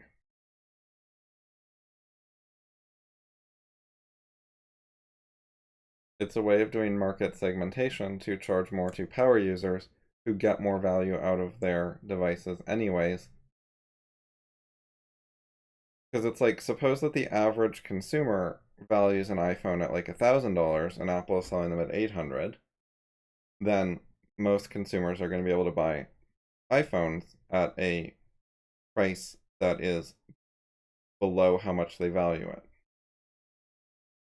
But then if you look only at power users, maybe the average power user values an iPhone at $1,500. They get more value out of their iPhone. So they would be willing to pay higher prices. So Apple comes along and says, look, we'll sell you the big iPhone and we'll charge more money for it. And people are like, well, okay, it's still a good deal for me. So that's how they get extra money out of power users who value their iPhones more. It's not just charging for extra materials. It's price discrimination.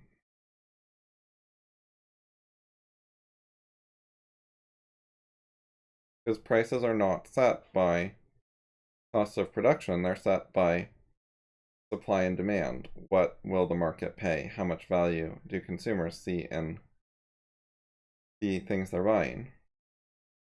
And what could they buy instead?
This is important.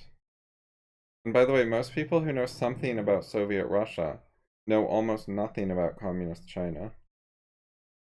They have not read about Mao.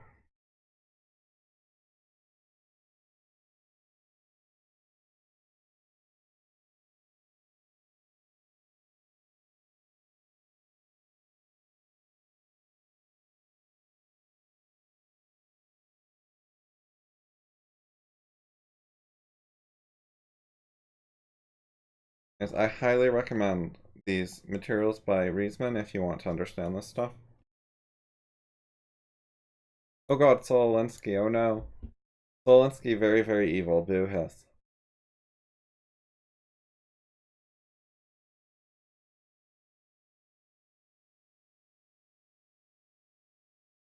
You can look up Saul Alinsky on this site, Discover the Networks.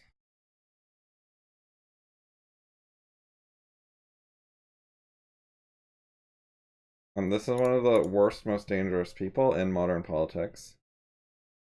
And he was a mentor, a trainer, an intellectual leader of Hillary and Obama. Anyway, I'm not going to go through this, but read about it if you want to. Lots of infos.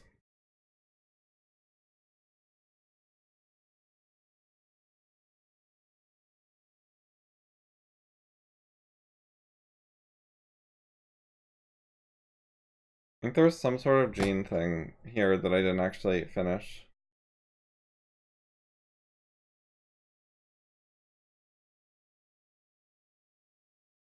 talking about. However, I am going to take a short break to pee.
Hello.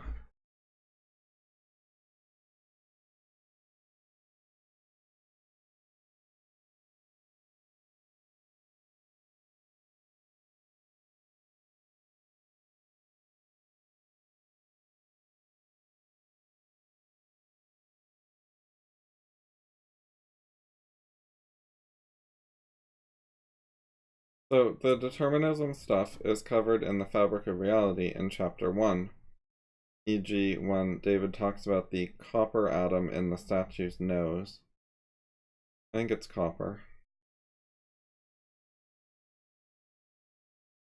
And he talks about things like emergence and different levels of explanation, and why reductionism is false. And so the basic issue with free will is don't be a reductionist. You can have multiple different levels of analysis at the same time. So you can have the physics level of analysis and also higher levels of analysis that explain what's going on in higher level terms. And free will is one of those higher level explanations.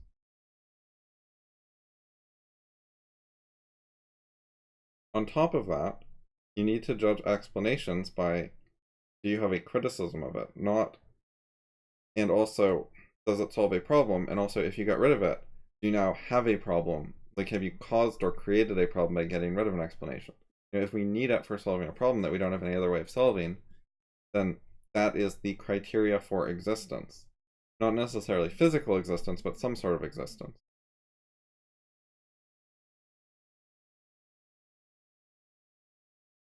So, free will has problem-solving power. It addresses certain moral philosophy questions. Moral philosophy in general, as a whole, would be kind of incoherent without free will. Like, what is it talking about? What is the use of advice about how to live if you have no choice about how to live? So if you deny free will, you have a lot of trouble saying what the value of moral philosophy is. And on the other hand, if you deny that moral philosophy has value, if you say it's just a load of rubbish and it's all wrong and it should be ignored, then why does it work? Why does it help people? Why does it make a difference in people's lives if they have good moral philosophy or not? That would be an unsolved problem for someone making such claims. And then there's also this, where does free will, oh, free will again, yeah. Okay, so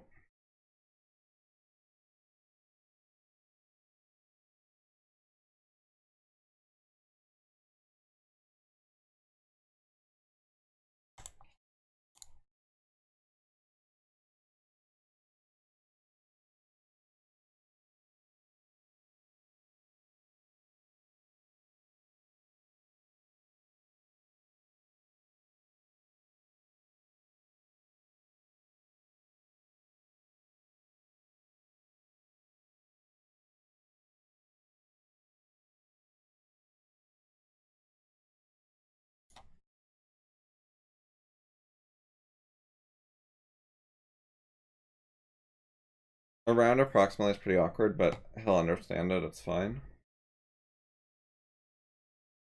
By the way, I saw this, I still have it marked unread to deal with later, but I like the idea. I think I will do it at some point. I'm not sure the best place to find ads. I know I can find some on YouTube. They won't be representative of like typical ads. They'll be like extra funny ones or extra popular or whatever. Of course, the songs that I did were extra popular.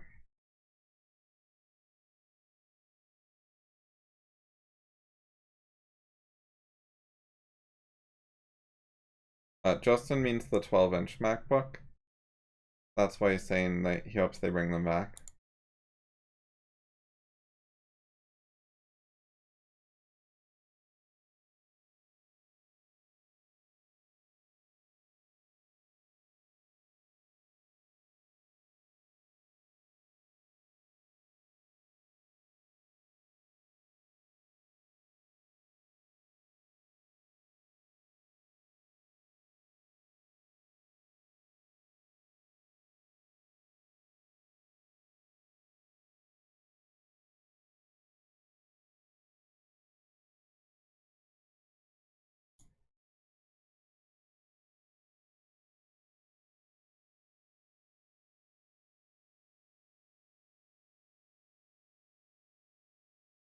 Every 2 hours, and warcheats blessing can only pop once every 12 hours. A lot of the car, not necessarily sure if it has a cooldown off the pop, but still, that's a pretty big factor with the 2 aforementioned buffs. This means guilds will have to actually communicate if they plan on popping heads the same day so that everyone can get the buff before raid. It's a bit of an obstacle, but doesn't necessarily neutralize world buffs entirely. It's just a little bit of a factor that's going to make it a bit more of a pain to attain. And of course, maybe random Onyxia pugs that may have popped the head earlier and kind of ruined your ability to get the buff. I don't think it's too big of a deal because you don't actually need a whole row of world buffs. I mean, just getting 3 or 4 of them is generally enough for most purposes. But world buffs will definitely still be a major factor in raiding without a doubt, just like they were back in original vanilla. Now, this I don't remember. Like, see, this is the thing. Like, the only time I ever remember world buffs being used in raiding was like my guild told me that they went back and they got all the world buffs to do Lotheb in Axramis. But before then, I don't remember any of that.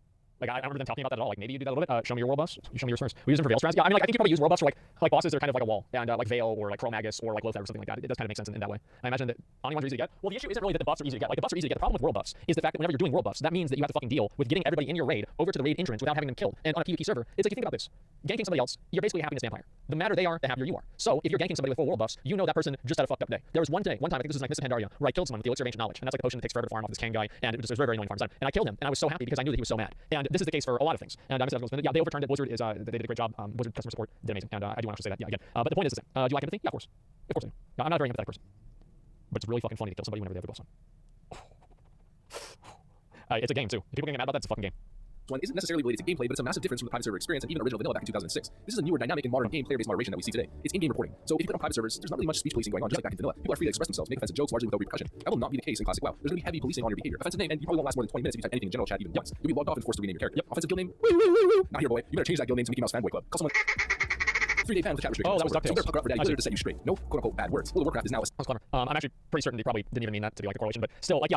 So in-game reporting, I don't like in-game reporting. I think that if you want to report somebody, this is even in like a current WoW, like the problem with in-game reporting is the fact that there are automated systems. If there were no automated systems, then it wouldn't matter. But the fact that there are automated systems, then I really do feel like in-game reporting should not have a place in the game. The right-click report, in general for classic WoW, I think that if somebody annoys you enough that you want to report them, you should have to actually go through and fill out a ticket. Because it's like the chances are, let's say somebody pisses you off and you can just right-click report their name, you're gonna probably do that. But if you have to go through and talk to customer support, go through a fucking clicking portal from all these different things, fill out a form and all this other bullshit, it's just not gonna happen, right? So your reports go from like, let's say 100 reports to like 7.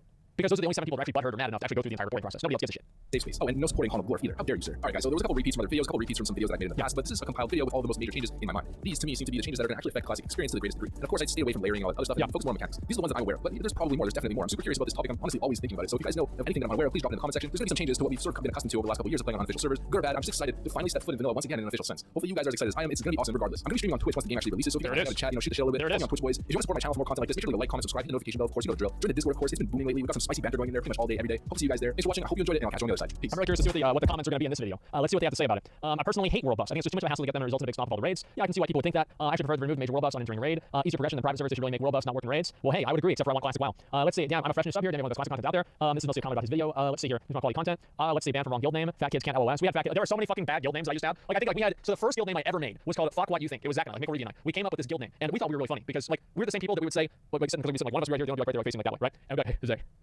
you want to do that? You want to do the Blackmore ass? And then Zach would be like, you mean the Blackmore ass?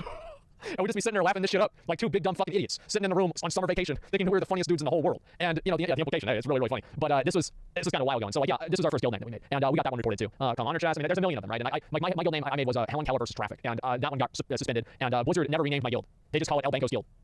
They won't do it. They stopped allowing me to rename my guilds. So they just put it out like Guild. I wanted them to rename it Aspen Guild Fan Club, and I think just out of spite they wouldn't do it. Yeah, I don't know why. Let's see. I mean, there were a million of these bad fucking guild names. Horde. Let's see. Pink Taco Rank. Yeah, I mean, I know a lot of really bad guild names. So I forgot all about this. This is kind of a bad story, but just like I was in an old guild, just like Burning Crusade around. I had so many friends that played the games. I invited to the guild. My guild master created a rank, and he called it Asmon's Inwards. And he would invite and promote any of my friends up to that rank in my guild, or sorry, in his guild, because I want to have my friends in the guild and just put them all in that rank. And there was like 200 people with that rank in my guild. Yeah, and like it never got recorded, by the way. Like it never did. We just eventually changed it to something else because we needed more ranks.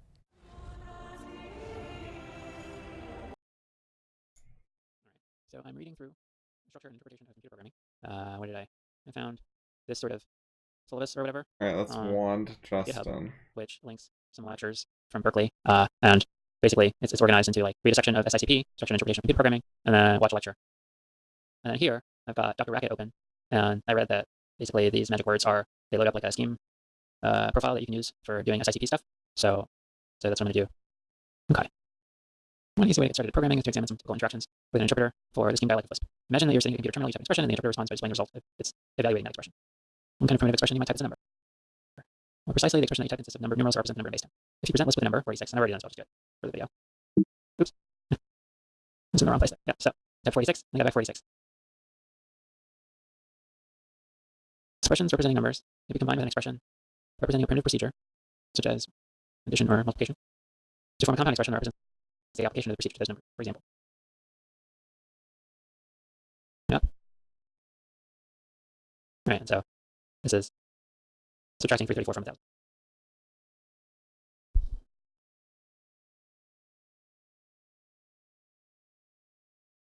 1,000. No surprises there. Expressions such as these, formed by delimiting a list of expressions within parentheses in order to denote procedure application, are called combinations. The leftmost element in the list, that would be like the plus or whatever, minus yada yada, is called the operator.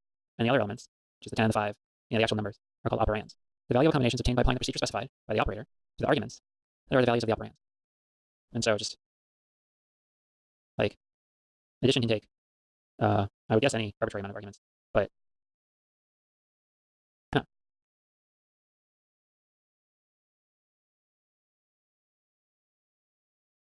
right, so that's interesting. So addition works pretty straightforwardly, but it seems like division, like you start, like it seems to be doing like 500 divided by 5 is 100, and then 100 divided by 2 is 50. Keep going down there for some reason. I guess that's if I want to search for stuff. Why the hell was it on 360p? What the fuck is that? Oh look, all the text is clear now. Right. So, oops. Yeah. So it seems like it seems like the way these operators, the like basic math operators work, it must be like recursive or something, I think. No, bro, I'm on regular internet, like 1000/35.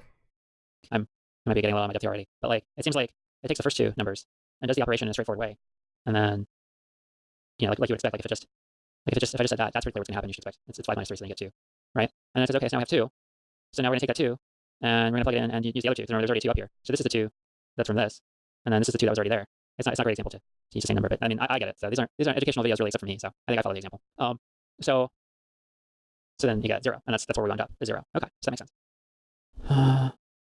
The convention of placing the operator to the left of the operands is known as prefix notation. And it may be somewhat confusing at first because it departs significantly from the customary mathematical convention.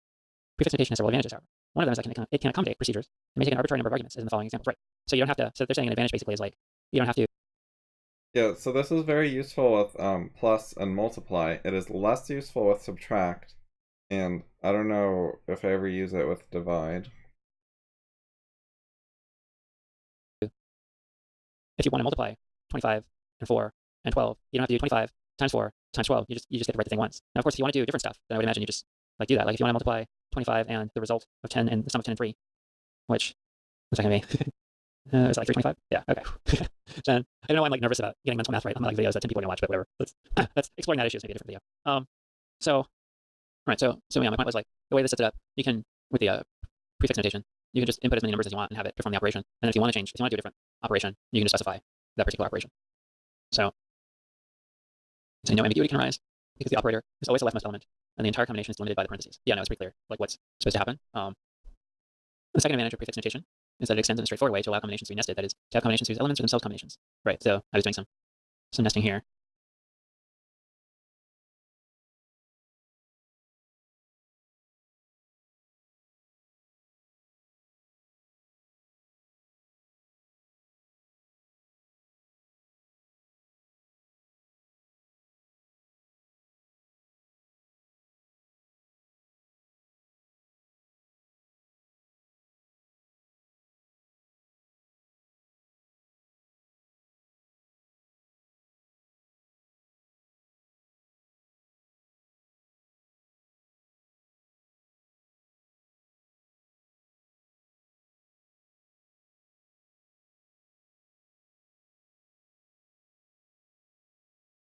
The thing about autonomous from the origins makes sense. That definitely happens sometimes.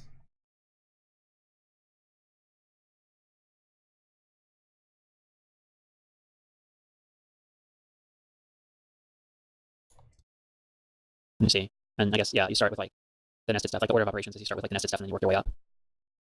There's no limit in principle to the depth of such nesting and the overall complexity of expressions that the list interpreter can evaluate. Because we humans, we get confused by still relatively simple expressions such as this mess, which the interpreter would readily evaluate to be 57. Yep.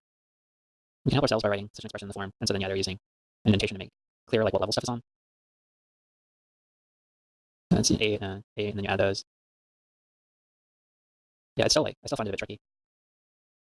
Because it's like a lot of, it's also like I would find just normal, like a normal order of operations, like conventional math notation a bit easier to read in a way because I just am used to it. Font says, following a formatting convention is pretty printing, in which each long combination is written so that the operands are aligned vertically. You can also do a tree. You would have plus on the top, and then it would point to a multiply and a plus because that's what it's adding, 2 things. And then the multiply is multiplying 2 things, the 3 and this plus here. And then this plus is adding 2 things, this multiply and this plus. And then this multiply has 2 children, the 2 and the 4, and so on. You can see from the levels pretty clearly what goes with what. Indentations display clearly the structure of the expression. That's the footnote. There's already been a bunch of footnotes. This is kind of a long one. I want to go back to this one. Where is it? In this chapter, we will deal only with simple numerical data, so we can focus on the rules for building procedures. The characterization of numbers as simple data is a barefaced bluff. I like that they're sort of flaming their own writing. That's kind of funny. In fact, the treatment of numbers is one of the trickiest and most confusing aspects of any programming language. Some typical issues involved are these. Some computer systems distinguish integers just 2 from real numbers such as 2.71. Is the real number 2.00 different from the integer 2? Are the arithmetic operations? Well, let's. Right. So I see the issue. Like conceptually, like a human can say 2 is the same as 2 with trailing zeros, off into infinity.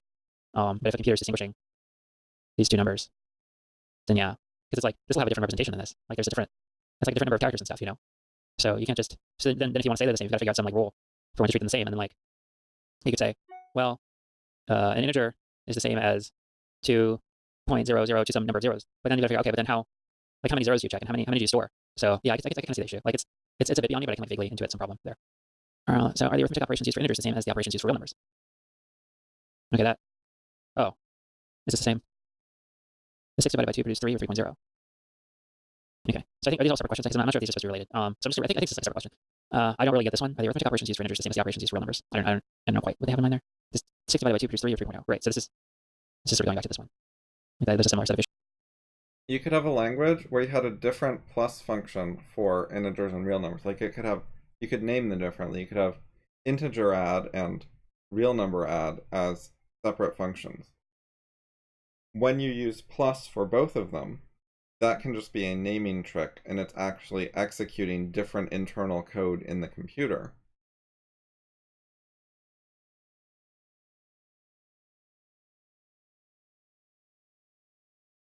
There. How large a number can we represent?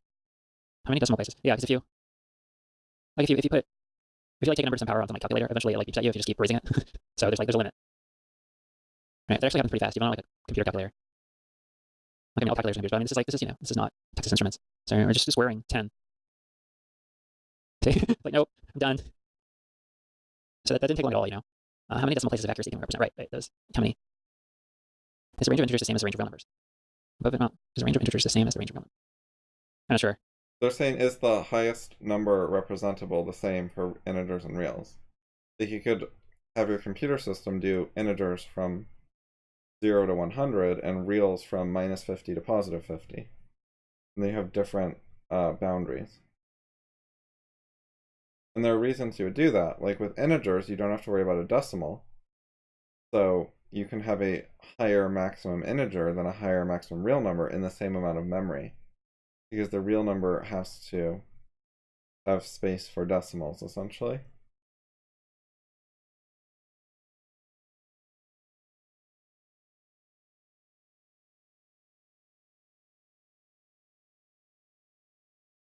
Range of data set is the difference between the largest and smallest numbers in data set. I'm not sure if this is right. Because like, oops, there we go. I move this one to the first position so I can find it easy. Okay.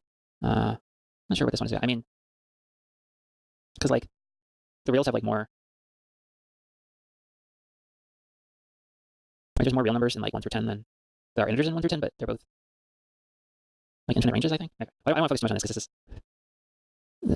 is it's. I'm trying to understand roughly like the point. There are other issues with numbers too. Like you can Google for 2's complement, and you will find stuff. Oh, 2's complement possessive. Anyways, so this will give you some details about how numbers are represented inside of computers, and you will quickly see that it's not as simple as you might naively expect it to be.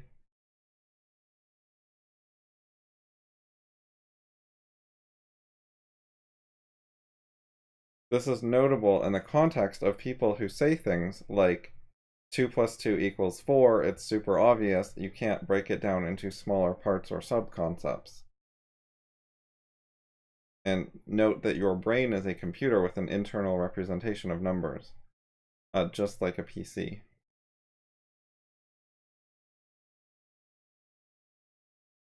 Well, either just like a PC or even more complicatedly, because if you're dealing with like ideas and you put things in idea form, rather than just like literal bare bones representations of numbers, the way we work with ideas is much more complicated than the way a computer works with numbers, which it doesn't understand at all. It's just a data representation. It's doing it totally mechanically.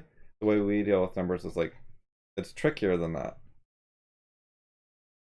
It's very similar to how the way we deal with words is trickier than a computer, which has no trouble, displaying the word meager and having an internal representation that can represent different letters and keep track of them, what order do they go in, where do they go, etc.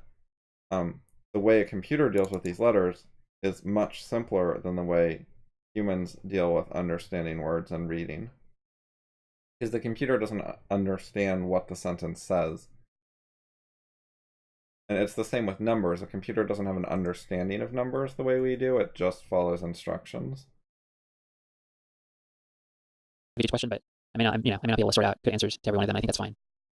Above and beyond these questions, of course, lies a collection of issues concerning round-off and truncation errors, the entire science of numerical analysis. Since our focus in this book is on large-scale program design rather than on numerical techniques, we're going to know these problems. Okay, me too. The numerical examples in this chapter will exhibit the usual round-off behavior that one observes when using arithmetic operations that preserve a limited number of decimal places of accuracy in non-integer operations. Okay. So they're saying usual round-off behavior. So they just round stuff off, typically, and they're gonna, I guess, sort of a convention, a customary way of rounding stuff off that they're gonna follow, I guess. Okay, so let's jump back up. Actually, which one was I on? Right. List systems typically provide features to the user in formatting expressions. Two especially useful features are one that automatically indents to the proper preprint position whenever a new line is started, and one that highlights the matching left parentheses whenever a right parentheses is typed. Yeah, no, that's especially useful. Okay. Even with complex expressions, the interpreter always operates in the same basic cycle. It reads an expression from the terminal, evaluates the expression, and prints the result. Read, evaluate, print. This mode of operation is often expressed by saying that the interpreter runs in a read, eval, print loop, or a REPL. Observe in particular that it is not necessary to explicitly instruct the interpreter to print the value of the expression. What's this? Okay. A critical aspect. Okay, so section 1.12.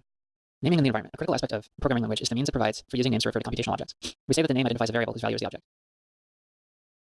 Say that the name. By the way, notice the difference here. See, when you use IRB, that is interactive Ruby, and it is a REPL.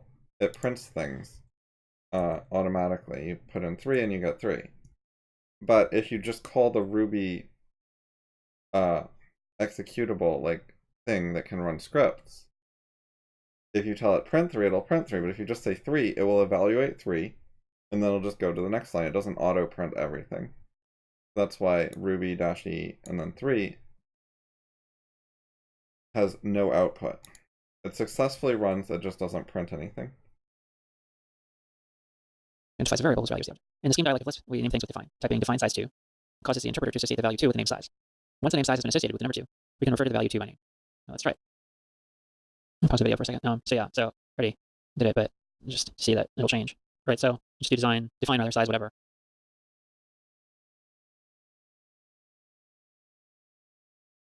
And then you say size, and you get the value back. If you do it again, you change the value to whatever the last thing you said was. It's the number, we can do number stuff. Right, since I did size 10, and I multiplied size by 5, I got 50. So they're giving further definitions of further examples of define. You define pi, radius, etc. Define is our language's simplest means of abstraction, for it allows us to use simple names to refer to the results of compound operations, such as the circumference computed above. So I just entered this stuff. And I had an interesting thing. So I typoed this as, or I should say this as one word, and I got asterisk pi undefined cannot reference an identifier before its definition. So, like the computer knows what it's supposed to do when you say define something as something. It's like it's expecting a couple of arguments, and then when you define that something, it knows the value of that. But when I typoed, the computer looked for, instead of looking at operator and then pi and then figuring out what the value of pi was, it looked for this whole thing as like an operator or see if it had a value or whatever, and it didn't find anything for that. So then it's like, well, this is undefined. What are you doing? So because I typed in the wrong thing, and so I couldn't find anything matching that. So it says define is our language's simplest means of abstraction, for it allows us to use simple names to refer to the results of compound operations, such as the circumference computed above. In general, computational objects may have very complex structures, and it would be extremely inconvenient to have to remember and repeat their details each time we want to use them. Indeed, complex programs are constructed by building step-by-step computational objects of increasing complexity. The interpreter makes this step-by-step program construction particularly convenient because name-object associations can be created incrementally in successive interactions. This feature encourages the incremental development and testing of programs, and is largely responsible for the fact that a list program usually consists of a large number of relatively simple procedures. It should be clear that the possibility of associating values with symbols and later retrieving them means that the interpreter must maintain some sort of memory that keeps track of the name-object pairs. This memory is called the environment, more precisely the global environment, since we will see later that computation may involve a number of different environments. Chapter 3 will show that this notion of environment is crucial both for understanding how the interpreter works and for implementing interpreters. Okay. One of our goals in this chapter is to isolate issues about thinking procedurally. As a case in point, let's consider that in evaluating combinations, the interpreter itself is itself following a procedure. To evaluate a combination, do the following. Evaluate the subexpressions of the combination. Right? So that's what I was talking about earlier, where you start from like the innermost. Apply the procedure that is the value. The environment is, in short, a mapping of names to things. And when you define something, you're adding one more to the list.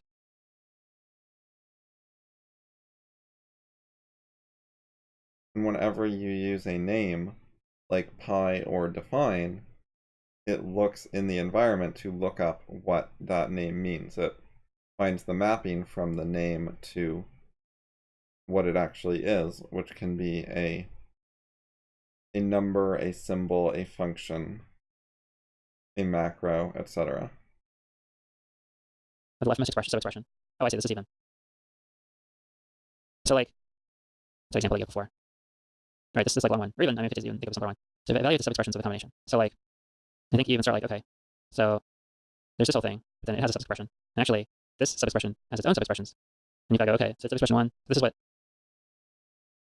So then it gets all the way down, it's like, okay, so in this nested thing here, this first value is 10, and then this next value is 3, those are the values. And so you evaluate that, and they say, okay, then apply the procedure that is the value of the leftmost expression, the operator. So here it's addition to the arguments that are the values of the other subexpressions, the operands. So you add 10 and 3, and then you repeat. So then you've got 13, and you say, okay, so we've got this thing, but now this is 13. So we've got this first expression here is 25, and then the new expression is to be 13. Now what do we do with those? We multiply. Even the simple rule illustrates some important points about processes in general. First, observe that the first step dictates that in order to accomplish the evaluation process for a combination, we must first perform the evaluation process on each element of the combination. Thus, the evaluation rule is recursive in nature. That is, it includes, as one of its first steps, the need to invoke itself. Right, and so the reason this is recursive is because, like, step 1 is evaluate the subexpressions. Now, in a simple case, the subexpressions might just be like 2 and 2, and then you apply. Or I made a bit of a misstatement because I just realized because I'm treating the operators differently, but they're just subexpressions too.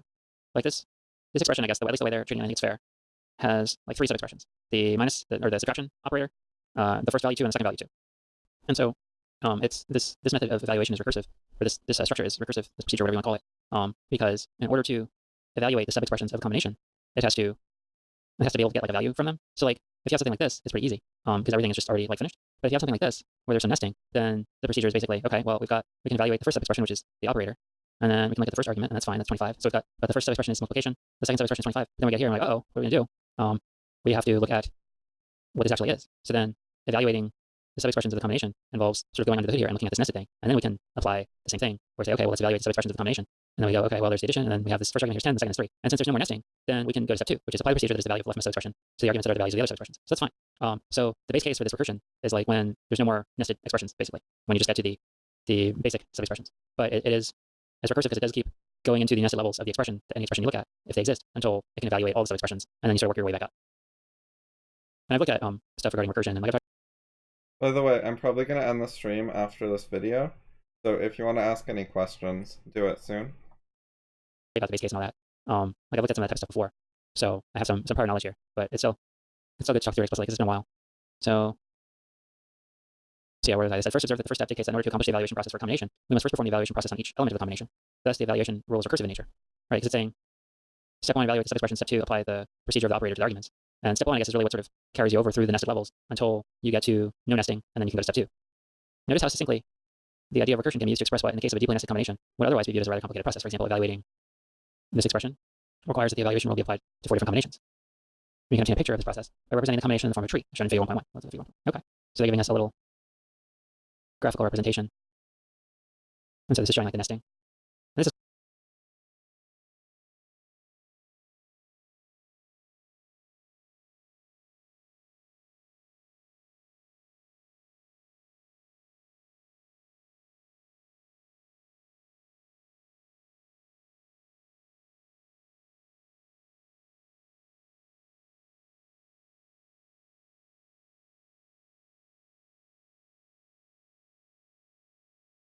cool because let me zoom out a bit.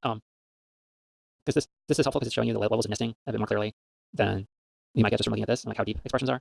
I've been dealing with some nested stuff in another context in learning grammar, and you know it's good to have these diagrams because they're just a different way of representing the information that can be useful for understanding exactly where stuff is. Because it can be kind of hard, even if you've got it on different levels like this, where it's not all in one line. It's still be kind of hard to just intuitively grasp like how deeply nested stuff is. This is not the tree I would draw in general, by the way. I would have, times on top. And then I wouldn't be putting all the operators off to the sides. This tree's okay, I got it. If I wanted to note the numbers, like 390 or 26, I would normally just put them like in parentheses after the operator or something, rather than like separating the operator as a child of the number that it created, which I find a little odd. So each combination is represented by a node with branches connecting the operator and the operands of the combination stemming from it. Right, so they've got like 4 and 6, or the most 4 multiplied by 6 is the most deeply nested thing. So at the bottom, they've got the branch, and they're putting the result of running the procedure at the. It's because I see 4 and 6 as children of multiply. They're the arguments to multiply, like they're governed by multiply.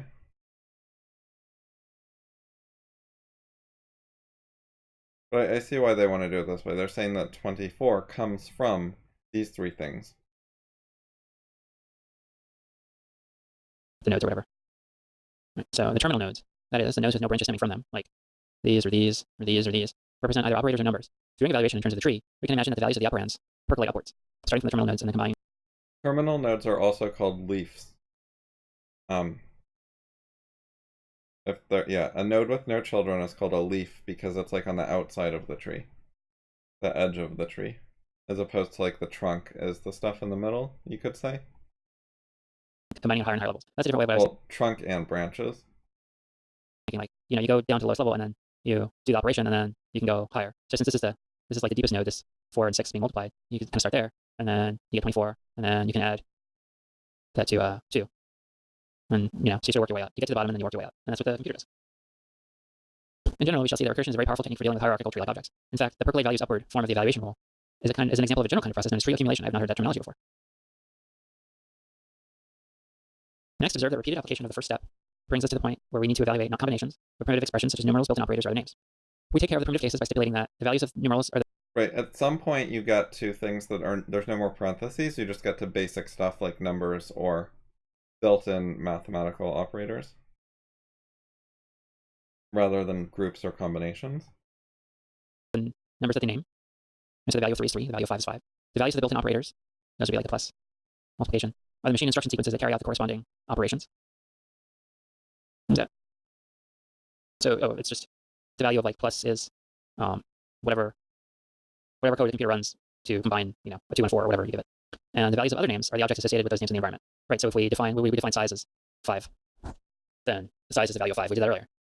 We did like define size 10. And so when we said that we can multiply 5 by size, and we got 50.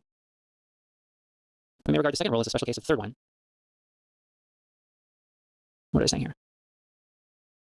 They're saying, by stipulating that symbols such as plus and multiply are also included in the global environment and are associated with the sequences of machine instructions that are their values. Oh, I see. So they're just saying that basically the values of, you kind of say the value of anything are the objects associated with, the value of any name is whatever you associate it with it in the environment. And so the built-in operators are just like what's associated with, like what the computer does when you tell it add is just a value that's associated with it in the scheme environment. So you can think of it like that. So, but those are just sort of like given to us. Like we don't have to define how to add stuff. Those are just given to us by the programming language, so we can start doing stuff and playing around and learning. But you could think of this as like a case of this. The key point to notice is the role of the environment to determining the meaning of the symbols and expressions. In an interactive language such as Lisp, it is meaningless to speak of the value of an expression, such as add x and 1, without specifying any information about the environment that would provide meaning for the symbol x or even for the symbol plus. As we shall see in chapter, so that's interesting.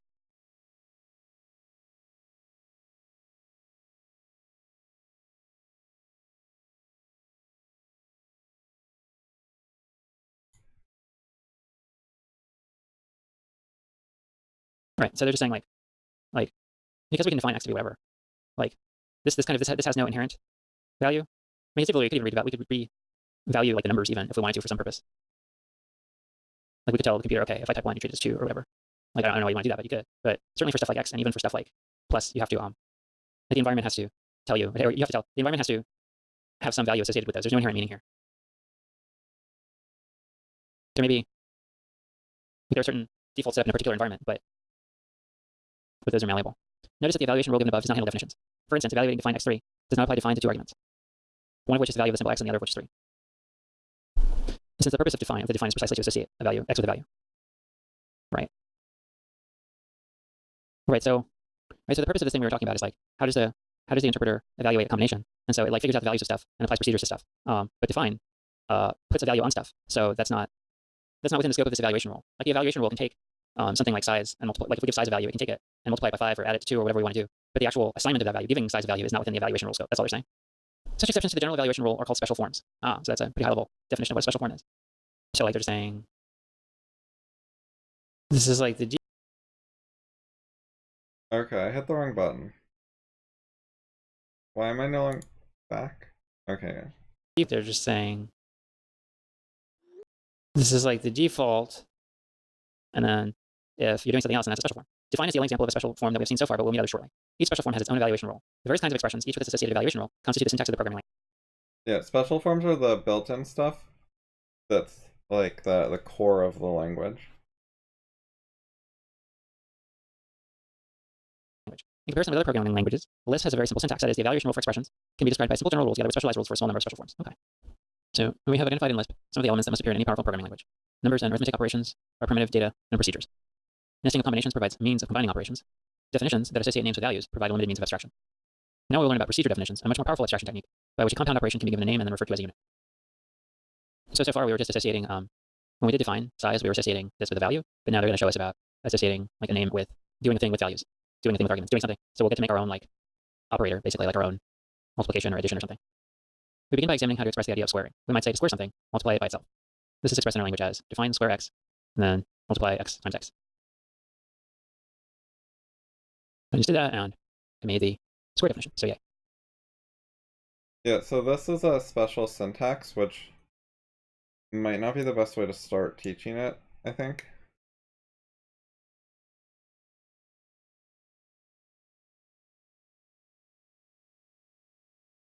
So this particular use of define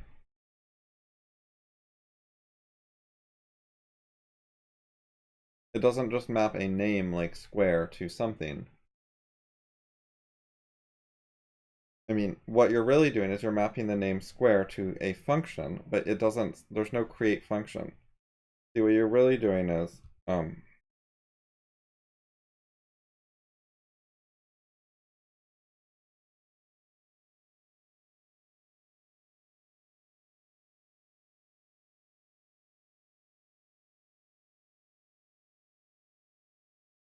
you're really doing is kind of like this.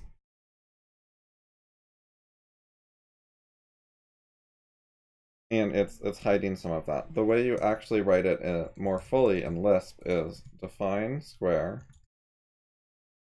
Lambda is what takes a function, and then you give the arguments, and then it is times x. Anyway, lambda is the create function feature. And so what you're really doing is you're mapping square to the results of the lambda, which is the thing that actually creates the function. And the way they're doing it, they're leaving out the lambda as just a shortcut.